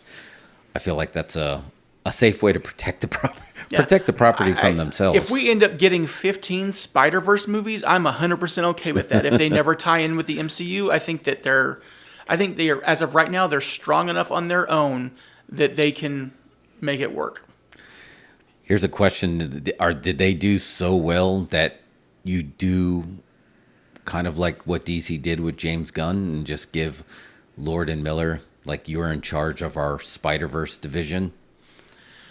I mean, the animated division, maybe. Yeah, I think that just animated. I think that could easily be it. I don't think that, it could go either way with the live action. We really don't know how that's going to go because they've made so much money from them now. I know. That they may take it into like the same way they did with the rest of them. Like, oh, we know what we're doing. We got this. I think that making Lord and Miller like the captains of a Spider-Verse, like a Favreau or a Feige, I think that would be the smart decision. So I'm hoping that they're smart enough to make that decision. I hope so too. Yeah, Magic 8 Ball said, with the help of Marvel. just a meeting, just like a collaboration meeting. I'm not saying you have to pay them more, pay them extra, but just have them, just run it by you. Again, I'm afraid, and maybe that's a bet, Mario, this will tie back to what we were talking about with Quentin Tarantino. He called this he's not happy with how a lot of cinema's happening right now, the 80s part 2. Maybe, like you said, maybe me being Marvelized because we finally got everything, just like you always dreamed of, right? When you're doing dream casting or dream booking, like, what if you can get all these people that are part of the same universe in the same world? And then we finally got that. And now I feel like this was the first sign of it going outside of that world and then start to fracture. And then we're going to have 4 or 5 different universes. But do you think maybe there's a side of that coin where that's okay? I think that it may be less of being Marvelized and maybe being DCized, because as of right now, like Sony with these animated films, they haven't had a misstep yet. And so no. I think that navigating all the missteps through the DC universe kind of has maybe influenced that a little bit. But I think that until Sony has a misstep, I don't think as of right now they haven't done anything to warrant needing Feige or that kind of MCU hand. If that first movie had tanked and been awful, then yeah, maybe that's where you come and say like, hey, we need some help. But as of right now, as much as I love the MCU and Feige's hand specifically, I think that they're doing a good enough job where they are right now to where they don't need that. And I'm not worried about them becoming DC because they understand that they don't need to do that. They've built their world. And so they can expand on it, but they don't have to worry about tying into all these random little things the way DC kind of tried to make it up as they went along. And it's different than Marvel creating. I mean, they're almost following the MCU model and building the world and keeping it contained within their own universe and starting to sew the threads for all those things like that.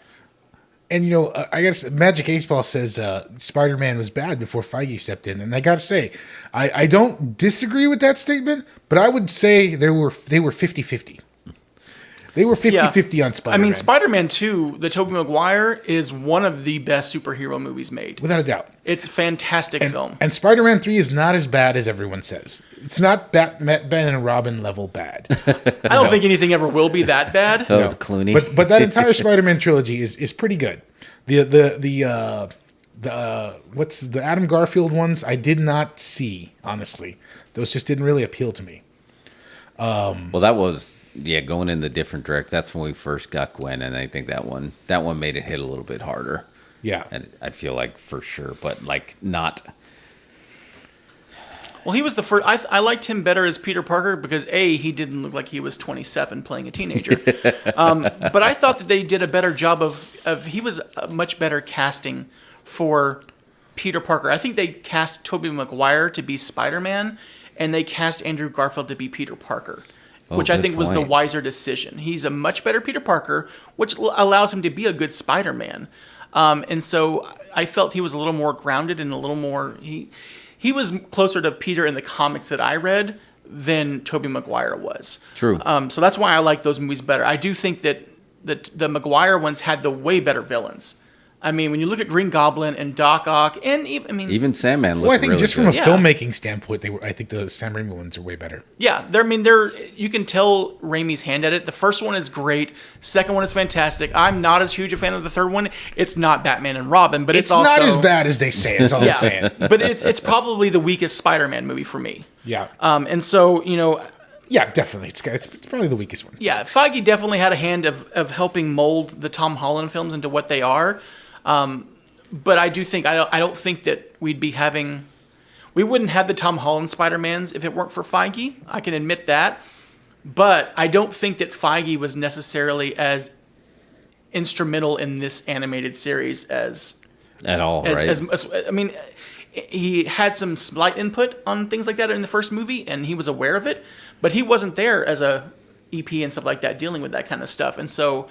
I think that maybe he was an inspiration in terms of like, you can make good movies, and this guy's been working on with all these interesting directors and stuff like that. So maybe inspiring that way. But I think that really Lord and Miller were kind of the ones who were like, this is something we're going to try for. Let's just do what we want to do the way they did with the Lego movie. And they just knocked it out of the park. Yeah, for sure. I got to be honest. I don't know that I love the Tom Holland Spider-Man movies that much. I feel like those were. I like the films themselves. I didn't really like the direction they took Spider-Man in with this like Iron Man Jr. kind of direction. It didn't really feel like Spider-Man until the very end of the trilogy. Oh, now, to me. Yeah, You know that does I mean? feel like. It feels like all the films coming up to it was a weird, different origin story, and now we're getting back to street level Spider-Man. It ended with him jumping out of the window with the sewing machine right there. Yeah. Back to Underoos. And then you had Feige kind of had he did great things, but honestly, it was like he had all these other characters and things already set up to basically put Tom Holland over as Spider-Man. Yeah. You know what I mean? Drops him right in the middle of Civil War. Right in the middle of a fight. Underoos. It wasn't just like, he wasn't working at the Daily Bugle, and they had to introduce him that way. They put him right in the middle of the huge fight. Just plenty of room to just get him introduced, and everybody likes him immediately. But I just thought it was a weird direction they took him in. I felt it especially in the second movie when he was just like Night Monkey, he did that whole sort of gimmick. And with I don't know, it felt more Iron Man than Spider-Man. He had the Iron Man spider suit the whole time. And I think that was part of I think it helped and also harmed. I mean, you tie him in so closely with Iron Man that I think you that first film is, the first two films are basically dealing with him becoming who he is and then having to deal with the trauma of losing Tony and stuff like that. So I think that's why the third one is so unique, is because it's not having to deal constantly with that trauma of having to lose Tony. And so I think that's why those first two movies, he is kind of like Iron Man Jr.'s, because he's so closely connected with him. And this third one kind of allowed him to kind of grow into his own a little bit more. And honestly, I feel without Enter the Spider-Verse, there is no Spider-Man No Way Home. That introduced the whole concept of that. and Multiverse. Feige jumped on that, or like Sony wanted to do it, but without Across the Spider or in the first Spider-Verse movie, we don't get No Way Home. It's possible, yeah. I mean, like they did feel like they can crack the code for sure. Magic 8 Ball was saying that Garfield was such a huge Spider-Man fan that he had his heart into it. That helped. So you do have to be a fan. Well, there's actually there's a great clip if you look online of at one of the Comic-Cons before they even filmed it, where he basically does this bit where he's a member in the crowd dressed up as Spider-Man, going up to the mic to ask a question of the crew, and takes off his thing. And he was just a huge, from a young age, Spider-Man fan. And I don't really think Maguire was much of a fan of any of that. No, I don't think he was. So I mean, Tobey Maguire is a heel. I heard. Do what? He's like a huge heel in Hollywood. Yeah, I've heard that too. I don't think he was in it. Yeah, he might. I don't think he was in it because he was a huge fan. Although he did great in No Way Home. But I think that's why why Holland is such a good one. He's a huge he's a Spider-Man fan as well too, and so I think that kind of helps you. You have a more personal attachment to the character specifically. I like Andrew Garfield, because Magic 8 Ball is saying they might need the new Spidey for the Young Avengers. I feel like one of my favorite animations growing up of Spider-Man was Spider-Man and His Amazing Friends with Iceman and Firestorm, Firestar. And that was just like such a random collection because it wasn't quite X-Men, but they always had cameos in there. And I feel like Andrew Garfield was the closest to that animated Spider-Man. But let me ask you guys this, because they're really, other than What If, which was a TV series, MCU hasn't dabbled into this. And Into the Across the Spider-Verse made live action level money. You think this is going to embolden them to like take a swing at like a straight animated feature for theatrical release?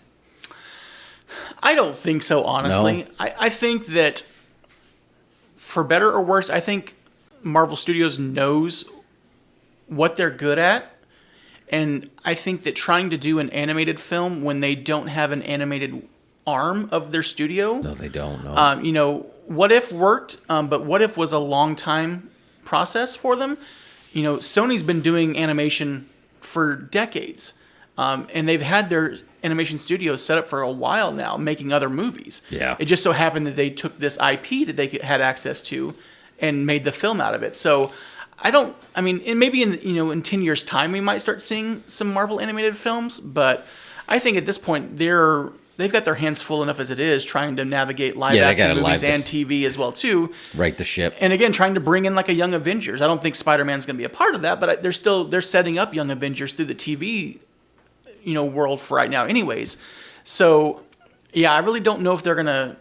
I think it would be unwise for them to try and take that jump, at least until we've had some distance. If the Spider-Verse ends up being a trilogy and that's it, and they don't make any more, give it some time and then try to launch your own thing. But I think trying to make an animated film to in any way compete with this is just not going to work for them. No, and because they're going to be kind of behind, because James Gunn's first DC project is Howling Commandos, which is an animated project. Now, it's not going to be a feature release. I'm guessing it's going to be on Max, but that is going to be something that he is tying together to that. So now, other than What If, they really don't have any animated property from a whole property that was born from animation, albeit from paper, but it was still from artwork. So that's going to be interesting. If I was just wondering if they're going to be like, let's go in this direction. Here is something that they should consider. Right? They're so busy trying to, they're the Spider-Man rights that Sony has to pay up for them. Maybe they should farm out their animation to Sony and say, hey, can you make us another animated for one of our other characters? It's not a terrible idea. Right? And just work in both directions, because or look, it worked for No Way Home. Maybe just walk across the lot and go to the Pixar office and be like, what thing are y'all working on? Whatever turning people's emotions into characters movie. Just like, can you do a superhero movie for us? How about that? Well, Pixar tried and they kind of failed with Lightyear. That's not a Marvel superhero movie. But I mean, it was Disney's version of a superhero movie, and so I think if Marvel, I think that would be the easiest and wisest for what they're doing right now is to go to, even if they don't go to Pixar, because Pixar is an animation, but it's also a storytelling thing. Yeah, they are. So big. Pixar movies can look pretty, but if the story sucks, it doesn't matter. And Pixar has historically just been fantastic at story, and the animation tends to match. I think the wiser thing would be to go to Walt Disney Animation Studios. They've made Frozen, they've made Tangled, they can show that they can do animation, and they've got a good handle on story, but I think that's a little more in the Marvel wheelhouse, whereas Pixar is going to want more control over the story. Walt Disney Animation Studios, I'm pretty sure, is like, oh, you want us to do a Spider-Man animated? Whoop, here you go. We'll do it. Tell us what you want us to do, and they'll do it. Well, either way, they've got two viable options there. All they got to do is get out of their office and take their golf cart across the lot and grab a coffee with somebody over there and just talk about what they can do. Yeah. Shouldn't be that huge a deal. The bar is high. I got to give it to Sony. Like you said, they knew the property they had. They actually did Miles on the Sony PlayStation first, right? Before Into the Spider-Verse?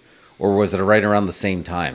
Into the Spider-Verse because Into the Spider-Verse has been 4 years now, and it was a 3 or 4 year process of making that. And the Miles Morales game is fairly, it's not brand new, but it's been out for a little while. So they did. So again, they already knew that maybe we needed to go with Miles instead of Peter, and so far they've done very right by Miles Morales. So we want to leave it that way. Well, I think it was also that is the only one they had access to. They couldn't do.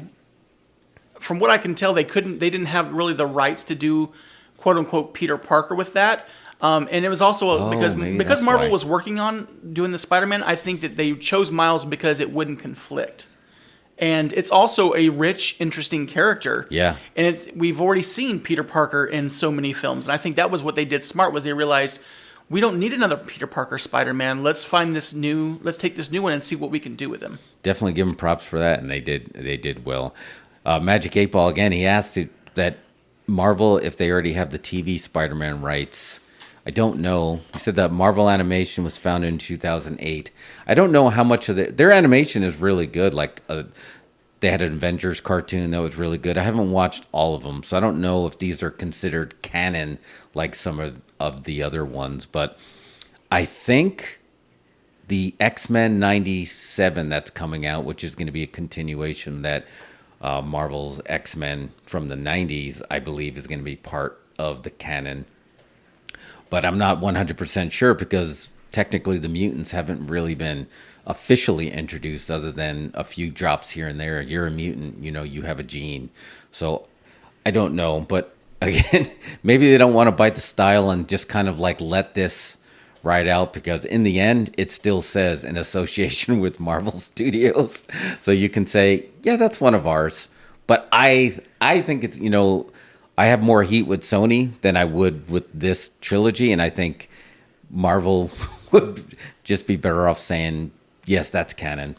We can't top that. I don't think, because I don't know if they can beat that, and not in the shape that they're in right now. They're spread too thin, and they got too many fronts that they're trying to battle right now. They're kind of directionless, and they've got a lot of bad stuff going on behind the scenes. Yeah. Honestly, I don't know if they just posted that Tom Holland's taking a year off from acting. So I saw that. Spider-Man's not happening anytime soon. But I think he went to see Spider-Verse and was like, I'm going to just take some time off. But I think right now the writer's strike is going to be the best thing that happens to them, because they're going to have to pump the brakes on everything and rethink things. You know what I mean? They were ahead of their skis for a long time, and I think it's left them kind of directionless. Their last, I honestly, Guardians, I think I scoop that out of the MCU and make it its own thing, because I feel those movies those movies stand alone. The scenes where the Guardians are in the Avengers and all that stuff like that feel different than the actual Guardians movies. Yeah. So they're their own thing. But aside from that, the last few movies have been pretty lackluster, I think. They're just kind of they seem directionless. They don't know where they're going. And I think they're going to be forced to pause. That might be good for them. Yeah, you might be right. Unfortunately, Magic 8 Ball said, it's going to hurt Deadpool, because they finally got to a point where they can do something. But in a way, all the other projects probably do need to be reeled back a little bit. One more thing before we take a break. Did you guys expect, or do you think it's necessary to have Tom Holland officially make some kind of voice cameo in the final Beyond the Spider-Verse to tie it together or not? I don't think it's necessary, honestly. That's why I think that's one of the reasons why he wasn't shown at all, even in the live action stuff. They showed Garfield, they showed Toby. Yeah, they did. They showed even the Venom universe and things like that. That was cool. I did not expect that at all. and they pulled from some of the other Spider-Man stuff, like the animated series and things like that, having those characters pop up, but they didn't have him.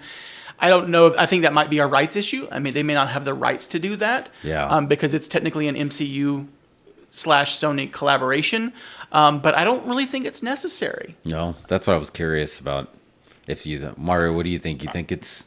I don't think it's necessary in any way. And honestly, I think now, I think Tom Holland is falling behind as the most beloved Spider-Man. I think Miles is leapfrogging him now. He's cooler. He's more relatable. You know what I mean? Yeah, I agree. He's got a wider appeal. I don't know. I think that before this is all over, Tom Holland's going to be calling his agent saying, can I get in that Spider-Verse movie or what? You got any more of them Spider-Verse roles? I do agree. It hit me. It hit me actually walking out of theater that I realized this is now this generation's Spider-Man. This is one that parents that are kids right now that become parents are going to be taking their kids to. Like, this was my introduction to Spider-Man. And I don't mean that, and that's a good thing. That just, again, like you always said it, the rising tide raises all boats. That means Spider-Man is going to continue to be in the zeitgeist now, not because of Tom, because of Miles Morales. This is going to be their spot. I went to Box Lunch. Have you been in that store? And they had Spider-Man stuff. And I was like, that's a cool Spider-Man jersey. And on the back of it, it said Morales. So the shift has changed. So what a weird turn in the Spider-Man rights story that I never would have saw coming. Like, fine, we'll make a movie with you. We'll share Spider-Man. And then Sony launches Miles. And now they feel like they have the Spider-Man power more than MCU does. And I would have never guessed that. Yeah, I think they've got something special. They're killing it with Spider-Man. They can do it again. They can bring in, like I said, I don't think they should rush to make this live action. I don't think they should be in any kind of hurry. We've got Spider-Verse 3 coming out, and then they could do maybe a spin-off Spider-Gwen when Miles does a cameo. Who knows? But there's time.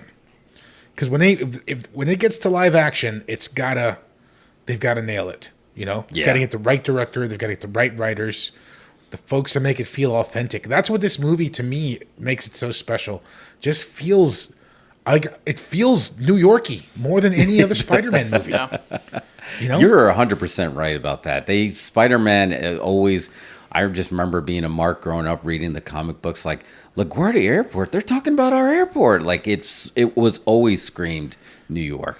And it's not even so much a New York thing. It's specifically, it has a very Brooklyn feel to it. Yep. Yeah. It's more like it's like when all the scenes of like going into the bodegas and things like that. That's granted, it's a New York thing, but that's predominantly like it's a boroughs thing. It's getting into Brooklyn and seeing that kind of the culture differences and things like that. And so I think they've done a good job of really setting that apart, even more than the Spider-Man, the Tom Holland films do it a little bit, but I think that in these animated films, that the character of Brooklyn is almost a character in itself. Yes, I agree. And they've done such a good job of incorporating that and keeping him out of they've done some iconography showing on the buildings and whatnot, but like almost all the buildings are specifically Brooklyn buildings that he's in. So it does feel big, but it also feels very self-contained, and it kind of makes Brooklyn its own character. As soon as you said bodega, my mouth started watering. I just wanted a buttered roll. I just wanted a buttered roll with butter. Cool. But yeah, I'm excited. Mario, I think I heard you say, so the rumor is March 2024. So that means this one is almost done. The Beyond the Spider-Verse. I think they were making them together. Yeah. Okay. So now it's probably pretty much done. Because originally it was going to be a part 1 and part 2 about a year apart, and so I think they've pretty much they've pretty much got this next one locked. I think they're going to do some fine tuning and stuff like that. But I think that they've pretty much had it, because I think as of right now they're saying March 24th or something like that is tentatively. I mean, they're who knows what could happen with B Rose. I don't think Jeff is feeling the vibe, but I told him immediately, and tell me what you think. For my hot take, I think this is Best Picture candidate, Best Picture nomination. Oh, it could absolutely be. I think. I don't know if it will, because they've historically not done it, but I think this could absolutely be a Best Picture contender. Just in terms of because it's a lock. It's winning Best Animated. Oh yeah, it'll win Best Animated. Can you do both? You can. You can't. Beauty and the Beast did both back in the day, but didn't win Best Picture, but got nominated for both. Oh, so you think it will be nominated? I think it'll get nominated for Best Picture. I think this is going to be hard to beat. They do 10 movies now, or 8 movies? 10. They can do up to 10. Up to 10, I think this is going to be really hard to top this year. I mean, we're halfway through the year here. What else? What is the big contenders at the moment? I mean, here's the thing. Animation could be tough because Super Mario Brothers is right there. And people love Super Mario Brothers. I was pretty iffy on Super Mario Brothers, but people really, really connected with that. They did. Emotionally. Like, people had waited their entire lives to see a Super Mario Brothers movie, But I think it's going to get nominated for Best Picture. It just feels a cut above all other movies this year. We've still got Oppenheimer and Barbie, so things could swerve. Mission Impossible. But, I'd be down to bet a bodega beef butter patty roll, that it's going to be one of the pictures nominated in the top 8. Yeah, I did. I don't know. It's possible. I wouldn't be surprised. I mean, I bet but I'd still want to roll either way. You'll get that roll. You'll get that roll. Cool. You guys want to take a quick break? Yeah. We'll BRB. Today, the United States is engaged in a gigantic effort to send men to the moon. For this effort, Pillsbury has developed many special foods. Here is the first one to be made available to the public: Space Food Sticks. To meet the demands of a long space flight, Space Food Sticks had to be a compact, nutritious, high-energy food. That's why they make the perfect between-meal energy snack. Energy for hard play. Energy for hard work. Lasting energy to feel alive. If that sounds better than some of the things your family fills up on between meals, you should try Space Food Sticks for good nutrition and lasting energy in a chewy, tasty snack food. Chocolate, caramel, and peanut butter. About 44 calories. At your grocer's next to the instant breakfast section. Space Food Sticks, the energy snack from U.S. Aerospace Research and Pillsbury. It's landed. Ideal's new Astro Base has just landed. Look, the space lock is opening. And here comes the astronaut. He's being lowered from the Astro Base into the remote-controlled Scout car. The 2 space probes are being mounted for launching. The car is scanning the area. And there go the space probes. They're calling them back to the Astro Base. Mission accomplished. Ideal's Astro Base and Colonel Macaulay's space helmet are the greatest way to play outer space. You can scan the skies, launch deep space probes, fire rockets, destroy stray meteorites.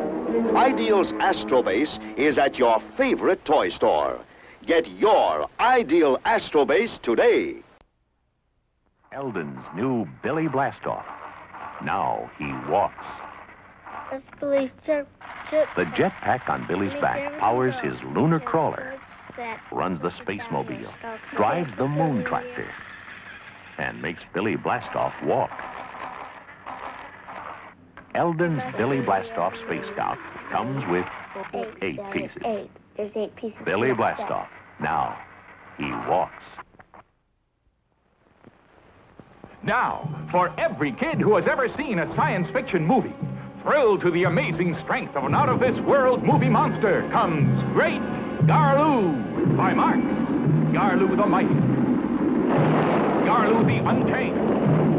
Garloo the Terrible. Who can stop him? Who can control this monstrous creature? You can, kids. because Great Garloo by Marx is yours to command. With these battery-operated controls, you can make Garloo go, stop, bend, pick up, turn. Yes, Great Garloo, almost 2 feet tall, will be your faithful servant. You name it, you're the boss. Bring out-of-this-world excitement into your house, kids. Own the most fantastic toy of all. Great Garloo by Marx. M-A-R-X spells Marx, world's largest toy maker.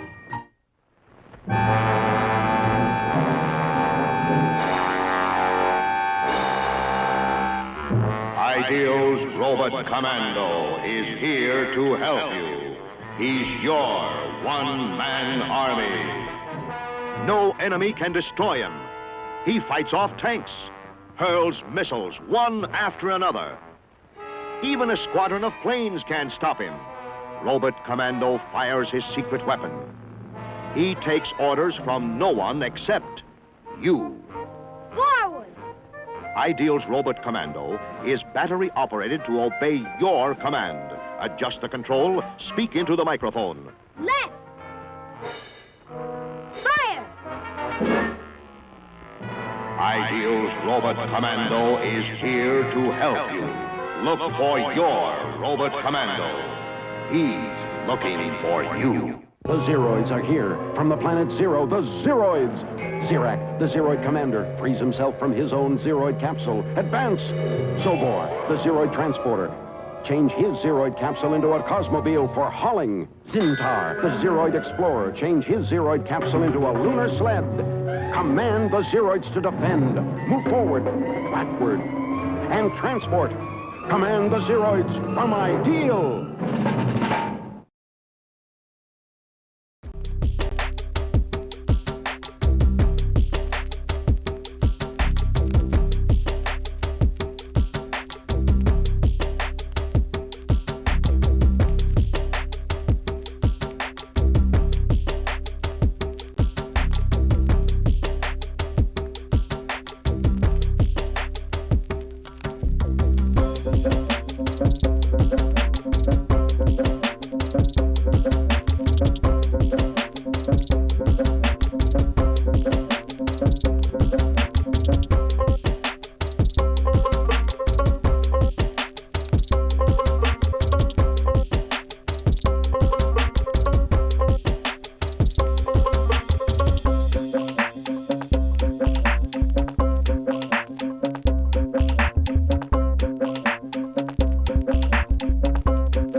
Got a thirst to win. Only one soda gives you that extra oomph you need to be your best. Oomph Cola, packed with ginseng, taurine, and Pop Rocks. With the power of Pop Rocks and Cola combined, your stomach lining will be ripped apart by tiny pockets of carbon dioxide. But not before Sweet Victory, Oomph Cola, and Pop Rocks. The deadly soft drink with a taste that's fantastic.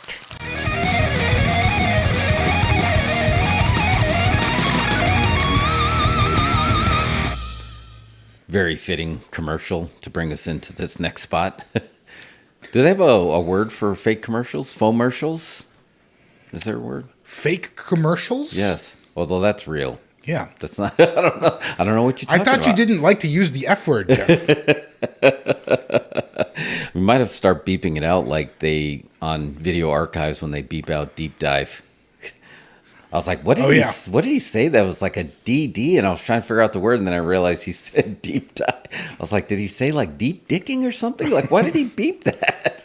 And then I was like, oh yeah, he hates deep dive. All right, I guess what do we use for this? The snack time or the weird beer? I'll let you pick. Surprise us for this next segment of strange beverages. It's usually weird. Well, yeah, strange beverages. I didn't have time to change the title.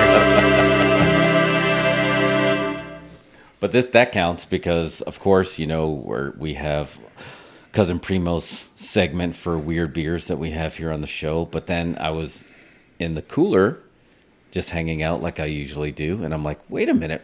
What is that drink weird? And then I thought somebody stole our gimmick of weird beer. But no, it was just this thing called weird water. And I was just like, and then B Rose, you said, oh yeah, I've had that. It's just water. Well, don't spoil it. It's just like, but what makes it water? But what makes it weird? I don't know. I was going to pop the top, but you're like, well, what does it say on the bottle there? It says it's 100% of your profits from weird water go to charity always. It is 100. No, that's all it says there too. Crisp and life-affirming purified water with minerals and added for taste. I like minerals, though. I like minerals, so I'm going to bring this over to you, but we still got to pour some on the air. It pops like a beer. We will bring back Senor Pancho, and then you pour it in. It's just water. Oh wait, we don't have to. There we go. Yeah, it's just water. Just high quality H2O. Yeah. So I'll just bring it over. Just had to pop it on the air, but we have two others here. But Mario, that'll be for you and I, because B-Rose don't drink this beverage that we got here.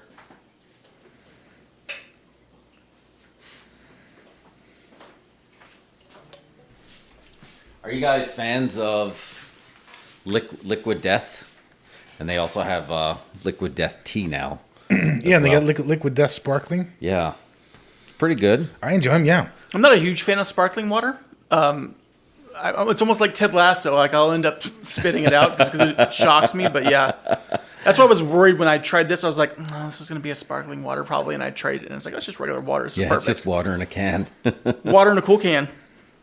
I love that they stuck to that gimmick till the very end of how much he hated tea. Yeah. Dirt water. That's what he... Like garbage water.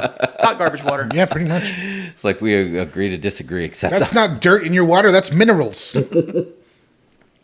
It just tastes like water. But they also have this beverage called Weird Tea, passion fruit black tea. I'm assuming also proceeds go to charity, always. But it does have natural caffeine, organic, and plant-based. So, Mario, you said you didn't have your coffee yet? Well, I think you're about to. Wait, hold them up so they can see them on the thing. Remember? Oh, I thought you already... You see it there? Now hold it up next to you. Pull it closer to you. Yeah, that every time. Yeah. There you go. What's nice is, too, they actually have a nice little story on the cans, too. So, like on the water one here, it says, "Hi, you're reading the back of a can of water. You could be staring at your phone like everyone else, but you're reading me. That's good. Where am I going to go with this? I don't know. I'm just a can." And it has a whole little story on it. I had no idea, so I should put on reading glasses before. Beverages are made by ChatGPT. All right, we'll pop the top. Let's see what color it is. Is it a flavored tea? It is. This one happens to be passion fruit. That would actually be a clever gimmick, too, like a Chat GP and then put TEA at the end of it. Chat GPT. Damn, dude, you can't say this stuff. Now we got to copyright that really quickly. Hey, it's on video. We've got to copyright it. That's really good. Let me bring this over. If you said it on the internet, that's automatic copyright. Bring it over. Update the Wikipedia page today. Dude, that is a fantastic idea. Chat GPT, and then you have the can looking all matrixy, and then you just have ChatGPT design the can for you. All right, what is this? Drink weird. Yes. You have selected wisely. Fruit flavors are awesome. Sorry, I can't see it all that good. 80 calories, 19 carbohydrates, 100 megagrams of caffeine. It's packed. The water wasn't packing, but these suckers are packing. Yeah, I'm showing 000 on all my nutrients. So let me get ready for, let's see what this tastes like. Weird tea. Cheers to this strange beverage. Tastes like passion fruit tea. Yeah, it's going to be a no for me. That's a no for me, dog. Yeah. That's a no for me, dog. Why did you Randy Jackson the tea? It's not it's too weird? I don't know. It's just weird for weird's sake. Doesn't taste very thirst quenching to me. You definitely taste the dirt water. I feel like weird snacks are good, but weird drinks I just throw you off, right? No one ever is. I mean, like you can eat a weird flavored potato chip, something like that, and it's satisfying, but you wash it down with a normal drink. A Magic 8 Ball said, "How weird." Yeah, I think you're right. You're a little bit braver because you're like, this drink tastes weird. That statement never is preceded by something that tasted good. Yeah. But Bert Kreischer, Bert the Conqueror, was on First We Eat Snacks, and he had wrap snacks. Yeah. Which first saw here. That's the first time I've ever seen it, but he's also a big fan of wrap snacks. Well, I think we pretty much coined making sandwiches out of wrap snacks. That's right. Yeah, there's no turning that. It's got a nice crunch to it. All right. All right, one more. We got one more. We got to do it. This one is Weird Yerba. What is a yerba? Weird Yerba is a three-eyed thing. So if you make a sandwich... Is yerba a drink? Do you yerb? We're talking about that fine caffeine charge and the amazing funky flavors that can only come from beloved yerba mate. Pop open this delicious, epic brew to experience the fruity delights of the weird. Namaste, y'all. Let's get weird. This tastes like, but back to the weird, this one? Weird tea? Yeah. It tastes like, when you get a fountain drink and you finish it and it sits out, just the ice melts into the residue of the fountain drink and you taste it hours later because you're thirsty and, here's the... It does. The ice melted in your drink, dog. Yeah. Are you drinking yerba? No, I'm committed to the bit. Okay. Here we go. Weird yerba. I'm going to pour it over. I'll give you the glass this time. So I'm going to give Jeff a joke that he can make into a story. Different color. All right. So if you're making sandwiches out of the wrap snacks, but you don't use bread, is it a wrap? Oh, that's pretty good. R-A-P-W-R-A-P. Wraps. That'd be good. Wrap snacks should jump on that.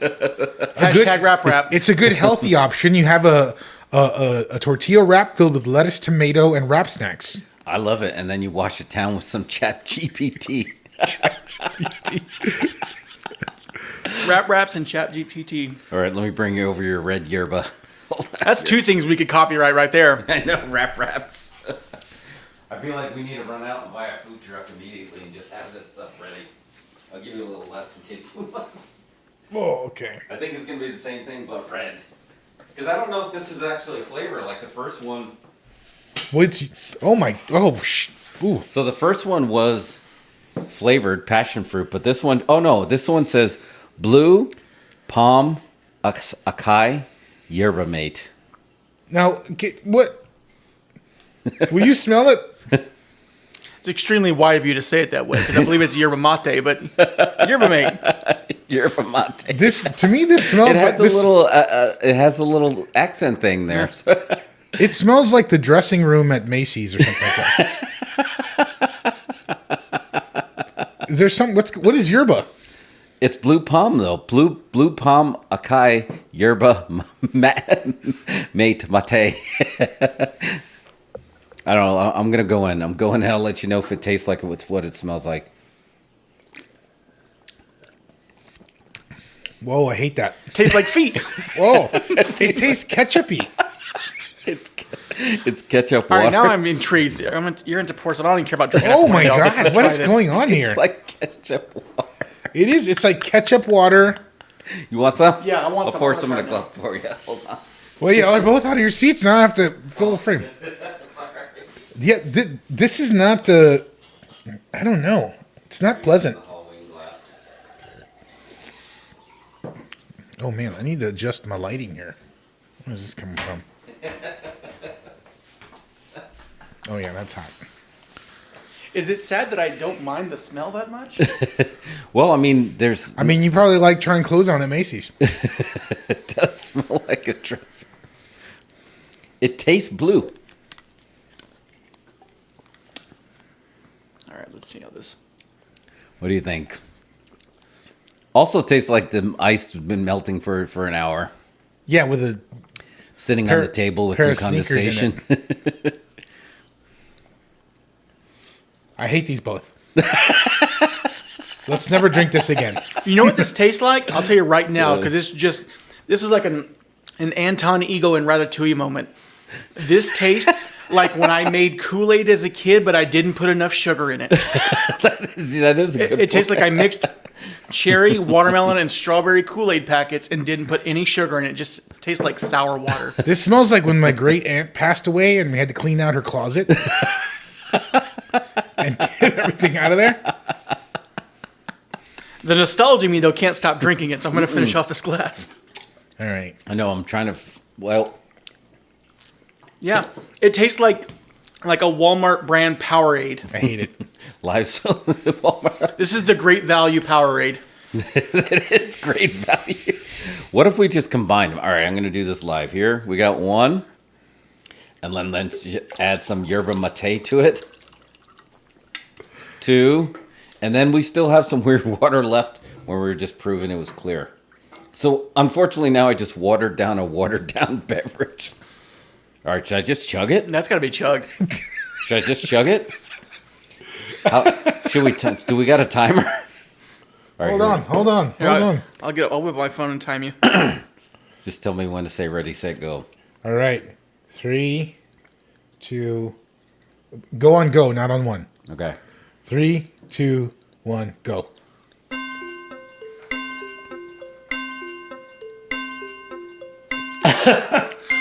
I leaked a little bit.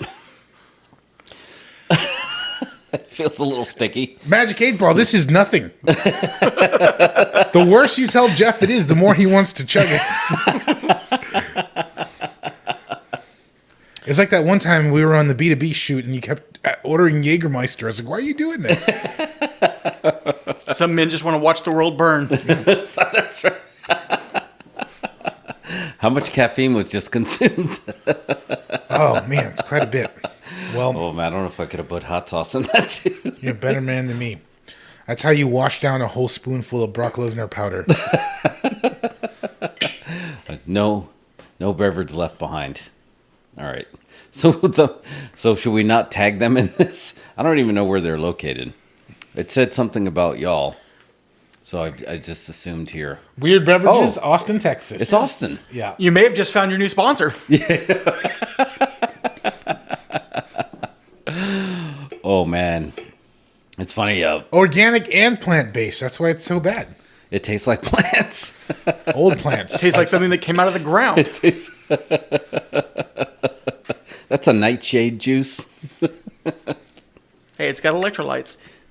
You know, talking Magic 8 Ball, talking about pickle juice, we still have that PJ Sport that's traveled from office to office that's well over a decade old now. Should try that eventually. Sending them the clip now. So maybe we'll get that sponsorship. Because this has got to be the weirdest endorsement. Well, you wanted weird. From the makers of drinks that have been sitting on a kitchen table for 1 hour condensating comes weird yerba mate.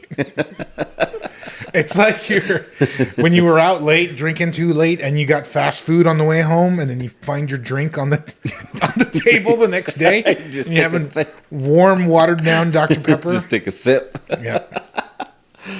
Oh man, that's awesome. All right, but yeah, go out and try their products on your own. Don't take our word for it. give it a spin. Cool cans though. B-Rose, if you want to keep the cans. Oh yeah, I'll take the cans. They're awesome. Get good artwork. So, speaking of work of art, let's talk about we lost a legend today. He was an artist in his own way. Iron Sheik, R.I.P. Sheiky, 81, big run. Obviously, you know him from pro wrestling fame, but it's safe to argue that Iron Sheik's days were like late 80s, early 90s. I feel like he got a whole nother life of everybody knowing him because of Twitter. Yeah, I agree. 81 for a wrestler is forever because he's been in really bad shape since the 90s. He's been in really rough shape. But I don't know, B-Rose, like, I mean, you grew up watching wrestling too. Do you know him from wrestling before Twitter, or was it Twitter that put you over the top for him? I mean, I knew him from wrestling because I'm 41. So when I started watching wrestling as a kid, it was all about Hulk Hogan. And the big thing, and it was also about G.I. Joe. And that was he was the crossover. He was in G.I. Joe, and so he was Sergeant Slaughter Sergeant Slaughter. And then you saw the kind of beef that brought into it. And so that was kind of my era. And so then you saw that with like Sheik and Hogan specifically was kind of like, that was kind of my wheelhouse. I got out of wrestling once I hit like 9, 10 because then it was just Ninja Turtles is all I cared about. Yeah. But before then, that kind of era of Hulk, Sheik, Slaughter, a little bit Ultimate Warrior, Macho Man, that was kind of like the heyday of when I really got into wrestling. So I knew him from that. But the resurgence he's had since he's been on Twitter, it's just been so much fun because it wasn't like he was really trying that hard. He was just funny. And that's what got him the audience is it was who he was and he was being funny. Yeah, and it worked. And it worked so well. Can I read Iron Sheik's final tweet?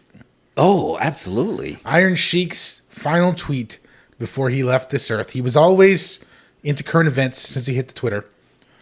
Final tweet of the Iron Sheik was, "Fuck the wildfires." Although, I'll say, I don't think anything beats his pinned tweet. His pinned tweet is, "Take a minute of your day to be nice to someone, you dumb son of a bitch."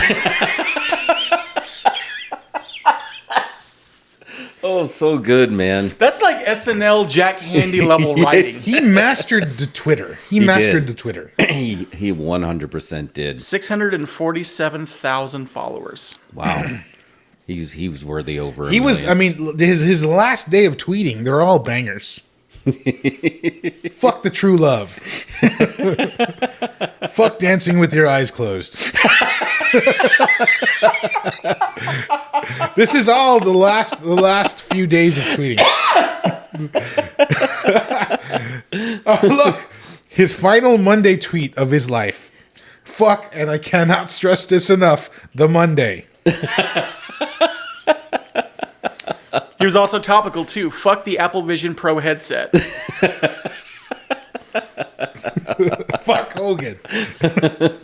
I gotta admit, I've been checking Hulk Hogan's tweet to see if he finally, just put the Sheik over. Because I know he was always calling Hogan out for being a jabroni. Oh, man, but I was telling this story earlier, and Twitter, again, gave him a resurgence, but he almost had the opportunity that would have changed wrestling forever. I put it on our socials, and I used Across the Spider-Verse. It was the first time I actually got to use a canon moment. And I was like, there are just a few canon moments in pro wrestling, but Iron Sheik beating Bob Backlund for the with a camel clutch was a canon moment, because if it wasn't for that,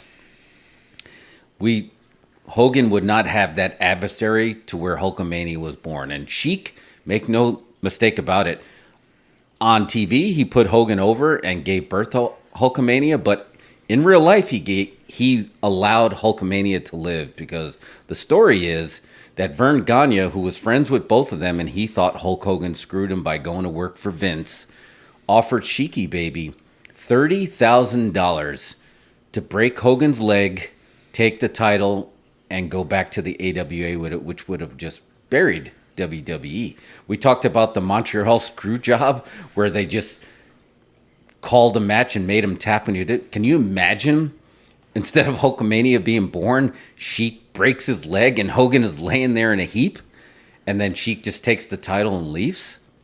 That would have changed wrestling forever.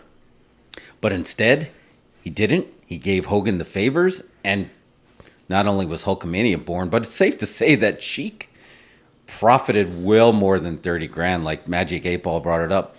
He was part of the Hulk Hogan Rock and Wrestling Saturday morning cartoons. Yep. And actually, I went back today and watched the Goonies video with Cyndi Lauper because, you know, the Rock and Wrestling connection was great.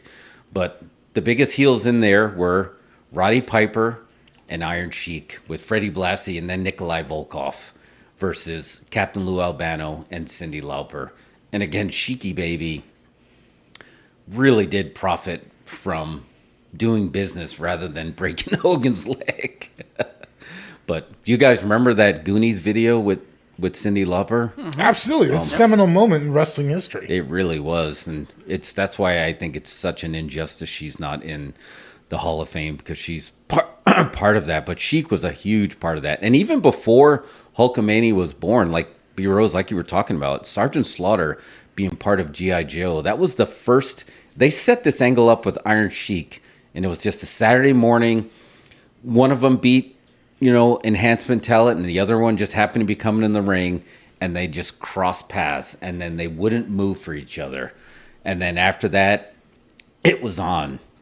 And they did it old school, where just like they had some run-ins and stuff, but if you wanted to see them fight each other, you had to go to a house show to do it. And I remember Sergeant Slaughter, like coming to the back and beating him with a boot in the head, and the wrestlers were doing a pull apart, and they were screaming at each other and cursing, and I'm like, this might be real. I mean, he's like, he was playing his gimmick right after the Iran hostage situation. You couldn't do that now. Can you imagine like a real world event and then you build a character based on that? Even though he was for a shoot, he was like the bodyguard for the Shah of Iran. So, I mean, it wasn't like some guy that just like, this is going to be your gimmick. He was in the Olympics, for Iran. He was just such a brave character. But look, this is how you expect him. You knew like how he was in Twitter. If you watch Rock's social media today and explain it, you can like, oh my God, that was a shoot. That's really how Sheik talk. Yeah. Well, it's fun too. Like if you want to talk about just a constant barrage. Here are 4 tweets, all in the same day. Okay. And I'm just going to order. I fuck with you, Fruit Gushers, but I can never find you in the store like I used to, Bubba. Then, take a deep breath and reflect on how you are a dumb son of a bitch. And then, fuck the Little House on the Prairie. And then, Wizard of Oz, go fuck yourself. These are all in the same day. And that's what most of his Twitter feed was. It's so good. But it works. It does, because you imagine him just being like, Grandpa, you can't say stuff like that. I mean, he wasn't always telling things to go fuck themselves. He was putting stuff over. He did. Yeah. He said Steely Dan is the real.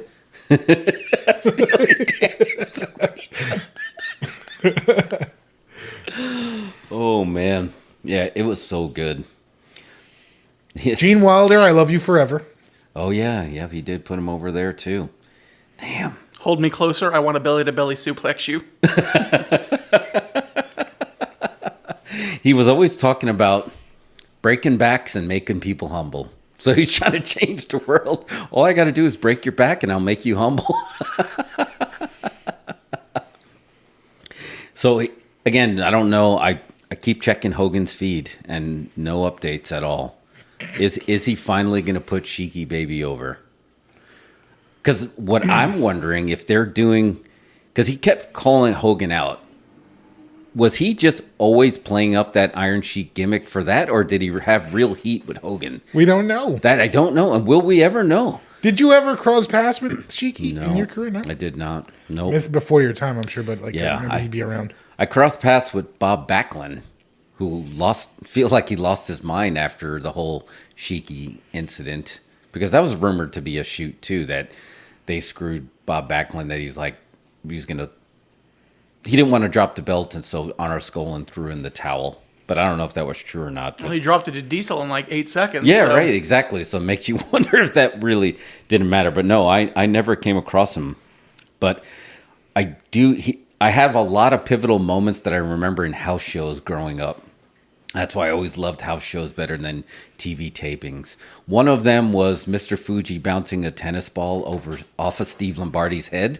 Somebody from the ring tried to throw a tennis ball at Mr. Fuji because he was getting heat. And like a boss, he like caught it, put Lombardi in a headlock, and he just bounced it right off his head. And the other one was Iron Sheik getting so much nuclear heat. Somebody somehow got a bucket in there, and it might have been like they were selling like buckets of beer, or he brought it in somehow. And at first it was rumored that they just dumped a bucket of crap on Sheik's head, but it ended up they said, no, it's just dirt. I'm like, you went out of your way to bring in a bucket of dirt to a wrestling match, bought front row seats, and then dumped it on Sheik's head. Knowing that Sheik, that security guard probably saved your life because he would have broke your back and made you humble. I don't know which concept I would like more, whether it's Sheik being this like prestige level, always like in the Prestige, the magicians, like the performance is the acting like that at all times. If that's the case with like the Hogan thing, like if he's just keeping up this decades long, quote, hatred for it, or if he just really fucking hated him. Yeah, I don't know which one I would prefer. I like it. Yeah, I have no idea. I just don't know if it was because that day back then with kayfabe, like they mixed kayfabe in with real, so you couldn't really tell. I did respect to The Rock that he gave Sheik credit because he's like, I started cutting all these promos. I knew.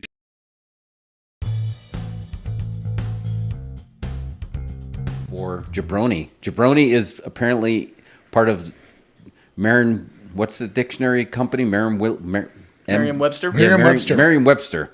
Jabroni is in there, and they credited The Rock, and The Rock's like, you should probably update that because I 100% took that from the Iron Sheik, and he called it out, and I thought that was cool.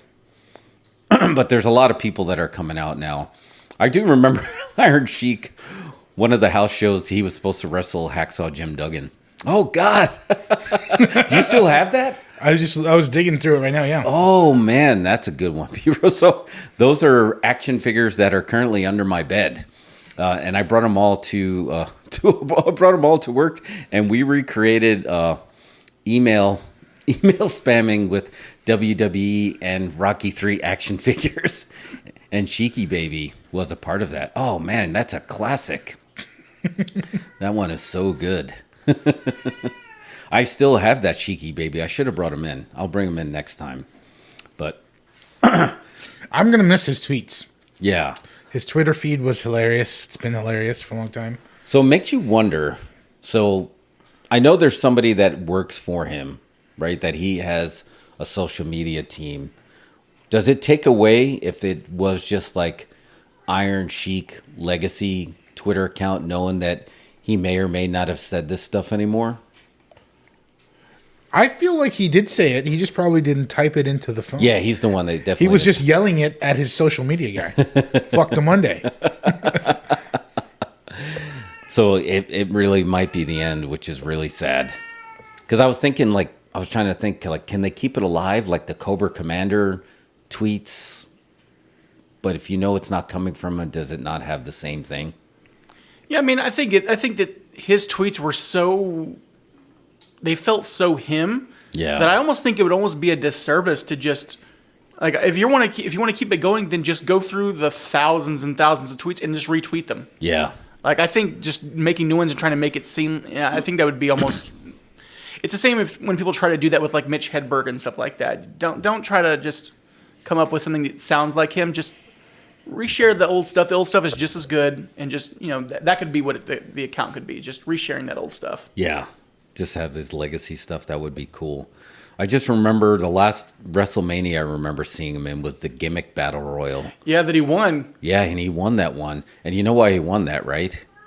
He was in too bad of shape to actually go over the top rope. Yeah, so yeah, he was like, you could tell like in most of the match, he's like barely. He was very. He couldn't move very He well. was barely mobile, but he was so noticed. Like you can't have something like that without the Iron Sheik. So it was too, for his own safety, they couldn't put him over the top rope. So rightfully so, they put him over.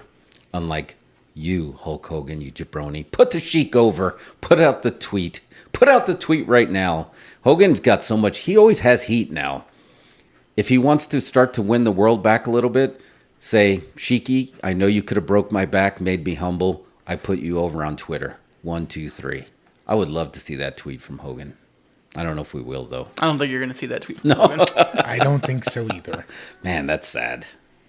Because we're getting tweets from like Slaughter, Hacksaw Jim Duggan, you know, some of his biggest adversaries, right? Other than Hogan, I would say Slaughter and Hacksaw Jim Duggan were his biggest adversaries, and they already put stuff back out for him. So, man, R.I.P. Sheiky. Yes, you will be missed on the Twitter machine. All right. You guys have anything else? We've been going for a bit. Want to call it? Want to tap? I'll tell you real quick before I left. Yes. Oh, yes. You had something you wanted to tell us. Yeah. So yes. So I found this new show that I watched, and it's a quick watch, so I think it'll work for you. But I won't just say like how good it is. I'll give a reason for it. You know, I'm 41. So, like, I can't do the whole, like, staying up crazy late anymore like I used to. I mean, I can still hang, like, with my kids want to stay up past midnight and all that kind of stuff, which makes me sound really old. But doing the whole, like, super late thing doesn't work. But when I go to sleep, I usually want to watch something kind of, like, cheerful and fun and things like that. So, this past weekend, I was getting ready to go to sleep, and I was like, you know what? I had been seeing this trailer for a docuseries on Max, and it looked interesting. And it's called SmartLess on the Road. And it's based off of the SmartLess podcast that Sean Hayes, Will Arnett, and Justin Bateman do, which I'd never really listened to the podcast.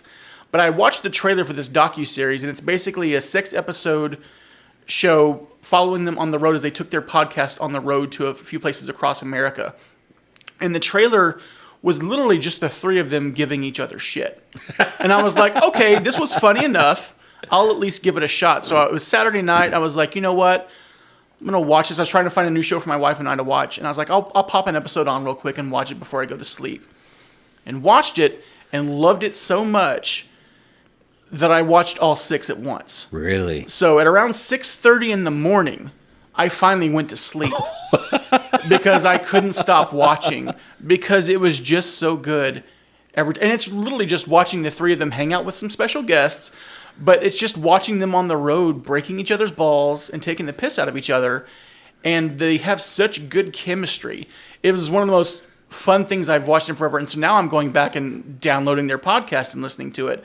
But I was really shocked at just how good it was and watching how well the three of them play off each other. Really? And didn't they, I felt like they did a documentary together once before, like called Manscaped or something, right? I'm not sure. Wow. You know, I saw when I was going in there to test Max, I saw that as one of the splash screens, and I didn't know what it was about, and now I know. So that's your official Why Aren't You Watching? Yeah, I loved it. Like I even told my wife I felt bad because I watched all of them without her, and I was like, "We'll watch it again. I'll rewatch all 6 episodes." It was just that good. Mario had a question about that. Like, does that really detract from viewing experience for other people if you're taking somebody who already saw it? Were we talking about that? Like, I'm willing to see it twice, but am I going to ruin your experience if I've seen it? Certain people have a bias towards that. If you've seen it already, they're like, "Oh, well, you're not worth watching with you know, like you're not worthy." Yeah, I don't want to watch it with you. That's false reactions. And I don't know. I'd like out of everybody I know, especially like us three, like we will be serial rewatchers. Yeah. So we're probably even better to watch than somebody who just wants to see it once and then never remember it again. I shouldn't have to be shamed into lying about not seeing things. That's what I was saying. As long as you don't lie about it, because like if you can watch a reaction video and you can tell like someone they've seen this before because it's just a little too. But like there are a few people that I watch that do reactions, and they're like, "Look, I've watched this before, but I was a kid, so I really don't remember anything." That's one thing. But like, I love watching things with people who've never watched it before. I like being that person, and so that's why I love introducing my kids to so much stuff. And like, they're off for the school this summer, and that's what we do during the summers. Is we're like, all right, y'all don't get to watch anything y'all want to watch. You're only going to watch the stuff that we tell you to watch. So get ready. And so that's when we spend the summers showing them our movies that we like, and they have to sit through that. That's awesome. Ashley was just talking about that, how she was so proud when she convinced her kids to watch Monty Python Holy Grail, and then she saw them in the yard reenacting one of the scenes, and she's like, I feel proud. Although I had the opposite moment with my dad growing up with the scene in Twilight Zone, the movie. You guys remember Twilight Zone, the movie, right? Sure. Like, so want to see something really scary, and probably the whole time my dad's like, wait, watch, wait, here it comes, wait, watch, look at. And like he was just pretty much setting it up the entire time. So I was like, the jump scare didn't work because he would tell me to watch the entire time. It's like Deadpool, superhero landing. Landing. He nailed it. Sidebar, can I just hijack the podcast for a second? Hijack it. Which was a more effective jump scare? The Dan Aykroyd reveal of the werewolf in Twilight Zone the movie, or Large Marge in Pee-wee's Big Adventure? Ooh. That's tough. I want to say Large Marge just because it was larger. I was when Large Marge does that crazy face. When I saw it in the theater as a kid, I jumped out of my seat. That was probably the biggest jump scare of a generation. Yeah. And you go back and look at it now, and it's goofy claymation, like early days of MTV style claymation. It looks really bad, but in that moment, it was the biggest scare of the 80s, of at least the first half of the 80s. 100%. Yeah, that was huge. Yeah, well, I don't know about you, B-Rose, but I think Large Marge takes it on that one. Yeah, I definitely, and that's the big thing. Like, you watch a lot of those little movies, and it's all that kind of claymation style, but we had no litmus test for anything. Like, that was the most real thing we'd ever seen, so it absolutely works. It actually had a air of scariness, too. If you go back and watch it, it was not like winky wink scary. I mean, it is actually like the whole thing that you expected, like a Creepshow 2, Thanks for the Ride, or the lady in white that you see walking along the side of the road. Like, those are like the stories you told each other on long road trips, and tell them Large Marge sent you, you would totally buy that. Well, that's one of the things that always, I mean, it wasn't like a jump scare, but the one that always freaked me out, terrified me, was in BeetleJuice. When you see them, when they're trying to be scary, and he like just shoves his head up his hand up his head, and then pulls the eyes out, and you see her stretching out the mouth like that. Always freaked me out. Like, I would fast forward on my VHS just so I didn't have to watch that, because I didn't like the giant mouth with the eye. It freaked me out. Jeff, watch your monitor for a second. Can you watch your monitor? Yeah, I'm watching. Just watch your monitor for just a second. Yep. Oh, sorry. Hold on. Watch your monitor again. Wait for it. Wait.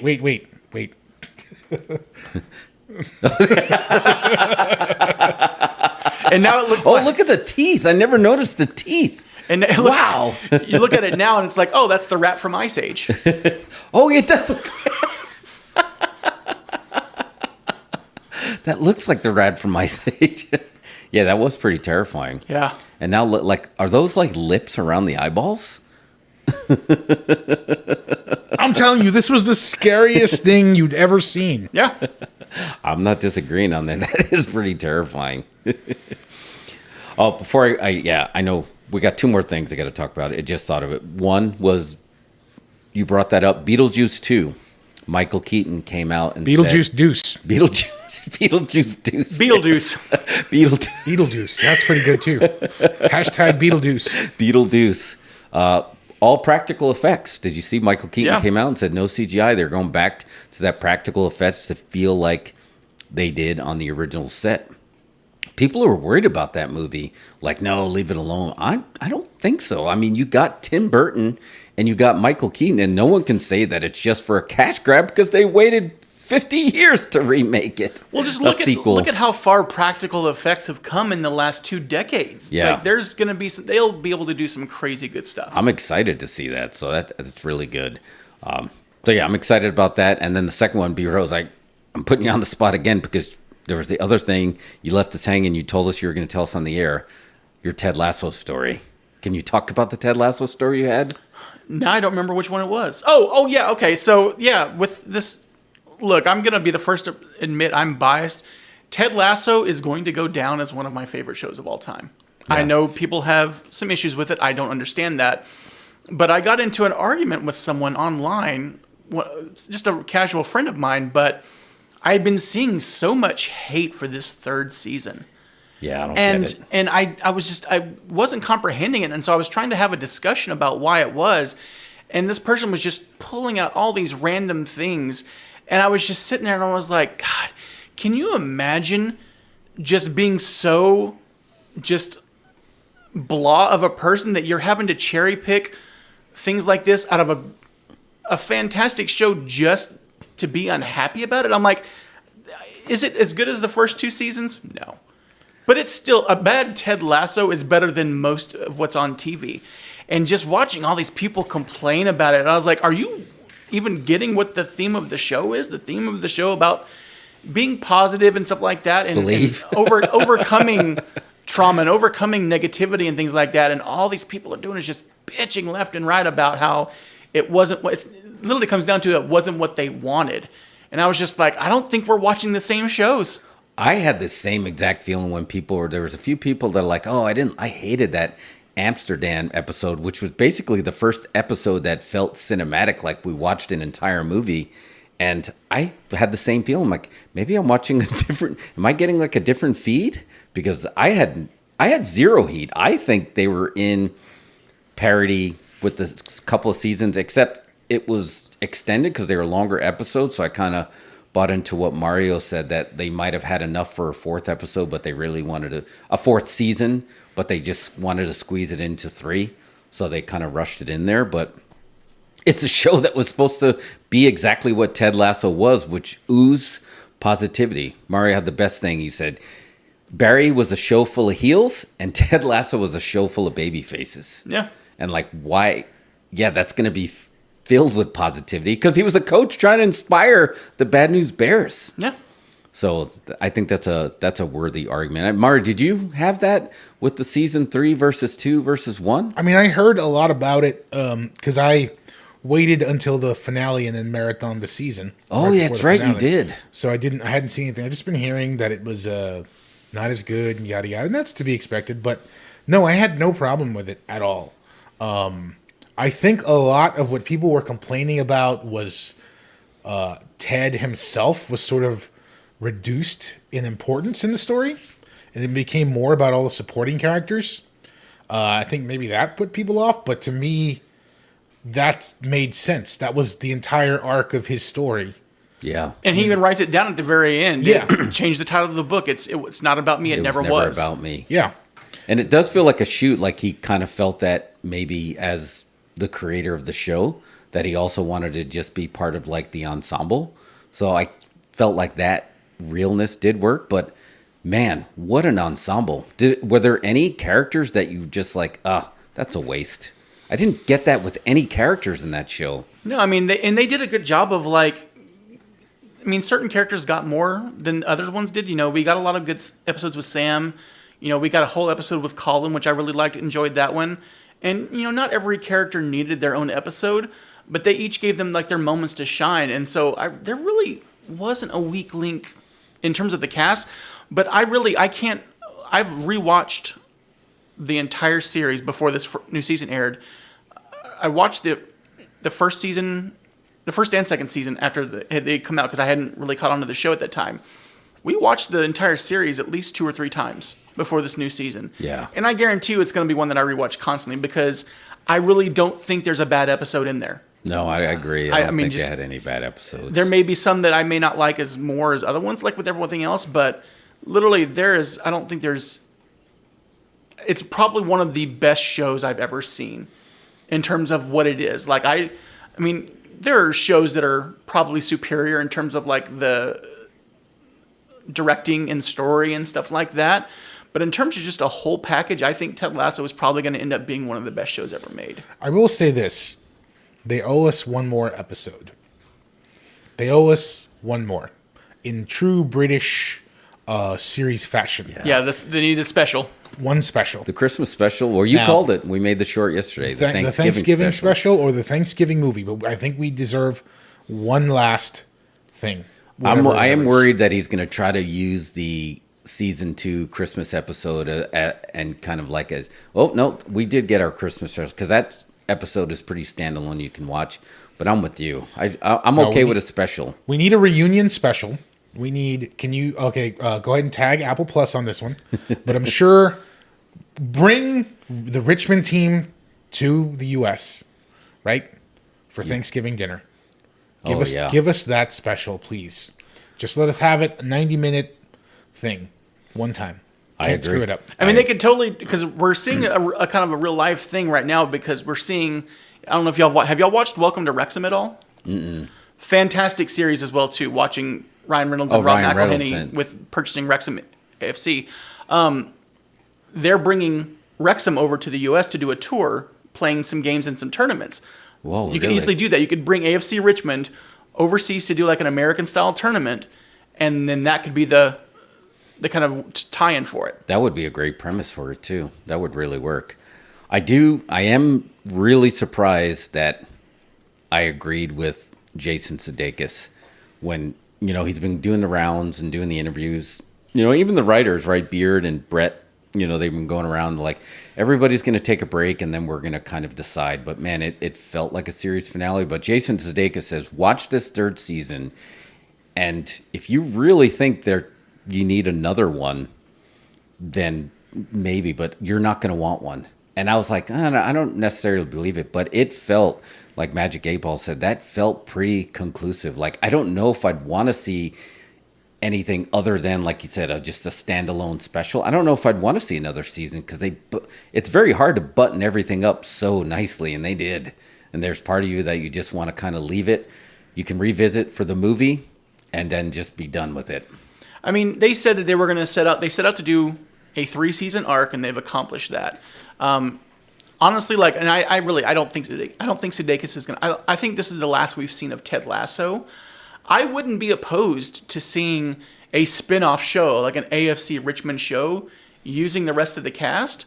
But I think it's going to be kind of hard because, especially Brett Goldstein is super in demand right now with Shrinking and stuff like that. So good. I don't know if you'd be able to give him as the head coach, you'd be able to build a show around that. If they did, I think that'd be interesting. But I'm at the point where I thought it was such a good closure to the series as a whole. I would love a special.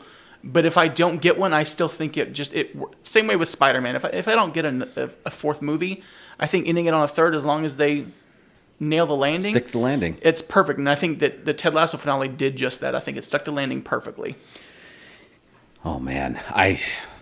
So did you guys watch, I found this and I used it in our short, the Ted Lasso in Gimmick video that they filmed for the SAG Awards? Yeah. That itself was so good. And they can do something along those lines, stay in your gimmick, like kind of do like a variety show just so you can experience the character, but maybe not have them fully commit to something like along the lines of just like that feel like another season, that you're just doing another cash grab. But every character was so good. Have you watched the Claymation special? I did, yeah. I saw the Claymation special too. Ted Lasso Claymation special? Yeah, it's the Missing Mustache. Yeah, the Missing Mustache. It's a little short that they did, but it's all done in that kind of Christmas Claymation style. Yeah. I mean, they've touched on everything. So I'd like to see it. Yeah, Richmond spinoff, that would be cool. Magic 8 Ball said Apple hinted to it already, so I guess it is possible. But I think they can do a special and not interfere with everything that they just created. Hopefully not, because spoiler, maybe it's by the time you watch this, it is Friday. Roddy Piper doesn't like swerves. And this one happened to involve Ted Lasso, and he wasn't happy about it. So you're going to have to watch our short. Roddy Piper doesn't like swerves. I can just warn you. So if this is after 2 days from now, hop over to our shorts feed, our playlist of Roddy Piper's dislikes, and watch the most current one, and maybe he doesn't like it. And while you're there, you should subscribe. Subscribe, share. Yeah, our playlists, I don't know if B-Rose... Actually, B-Rose, you have an official playlist under the Dose Incredibles page now. Nice. You do have an official playlist for your Lord of the Rings, when to drop an F-bomb. that's in there. And now you'll also be part of the what you should be watching playlist too. Nice. So we should just start building out like your own playlist because you have a lot of hot takes that came from this show. So you should follow him on pretty much. You got @Geek Commander on all the socials, right? Except for Facebook. Some computer company took it, and I have not been able to wrestle it away from them. Oh, man, just wait them out, man. Because, you know, if it's like any other computer company, they'll go down. Yeah, getting it on Instagram, I remember the day where I realized that the person who had it had changed their handle, and so I snapped it up. I even tweeted about it. I was like, the day's happened. I finally got it. But yeah, you got so on Instagram, on TikTok, that your stuff is on there. Good stuff. That's always because we talked about you were technically part of the Dos Incredibles alpha launch at the Blue Starlight Drive-In Theater when we did the Mike Judge double feature. That's on there. There's weird issues with the audio, but Mario, we're going to work on that and see if we can get that out in podcast form. Yeah, I still have the photos too, because we took that group photo at the end with Randall and everything like that. I've got it on my phone. Yeah, that we didn't. Who knew that this was the alpha? That was our first live spot show too. Good stuff. All right, B Rose, you called it. Like last time we were on a short one, you're like, every time I'm on, it's almost 3 hours, and we're 10 minutes short of it. So I think we're ready to tap. Good stuff, man. What are y'all gonna watch this week? So I think I'm gonna give Across the Spider another non-broken sound viewing. Go to Alamo. Yeah, I think you always got to go to Alamo just for the pre-show because I gotta admit I will give them credit that Transformers looks a little better than they normally do. So but I still may wait. I think I might have to just give Across the Spider-Verse, and I still did not get to see Boogeyman, so I feel like I'm falling behind a little bit. But we are going to be dark next week. We have no show next week. We'll be traveling, so I'm going to have to find a way somewhere. If Jersey's not completely smoked out, I'm going to have to find a way to see The Flash while I'm up there. What are you seeing, B Rose? I'm probably gonna. I think my wife and I might go try because our kids are going away for the weekend for the beach. So I think I might go try and see The Machine. We're both Burt Kreischer fans. That's another one that didn't get to see. I may go try and see that. I've heard good things about it, even though it didn't do that well. But I like Burt Kreischer's Burt's stand-up great. stuff. So Burt's hilarious. And you get Mark Hamill, so I'm good with that. Yeah, that'd be good. All right, Mario. Before the music ends, you get to say what you're going to see. I'm probably gonna give Transformers: A Day in Court. Looks pretty good to me. Not sure what else. Be exploring the libraries of streaming. All right. So I guess I started Dungeons and Dragons. I like it a lot. I'm gonna finish it. Yeah, it's good. It's a good movie. Yeah, it is good. Oh yeah, Paramount's got it, huh? Yeah, it's good. Enjoy. All right, so I guess we end on Autobots roll out. Wait, can you look at the screen real quick one more time? Autobots roll out.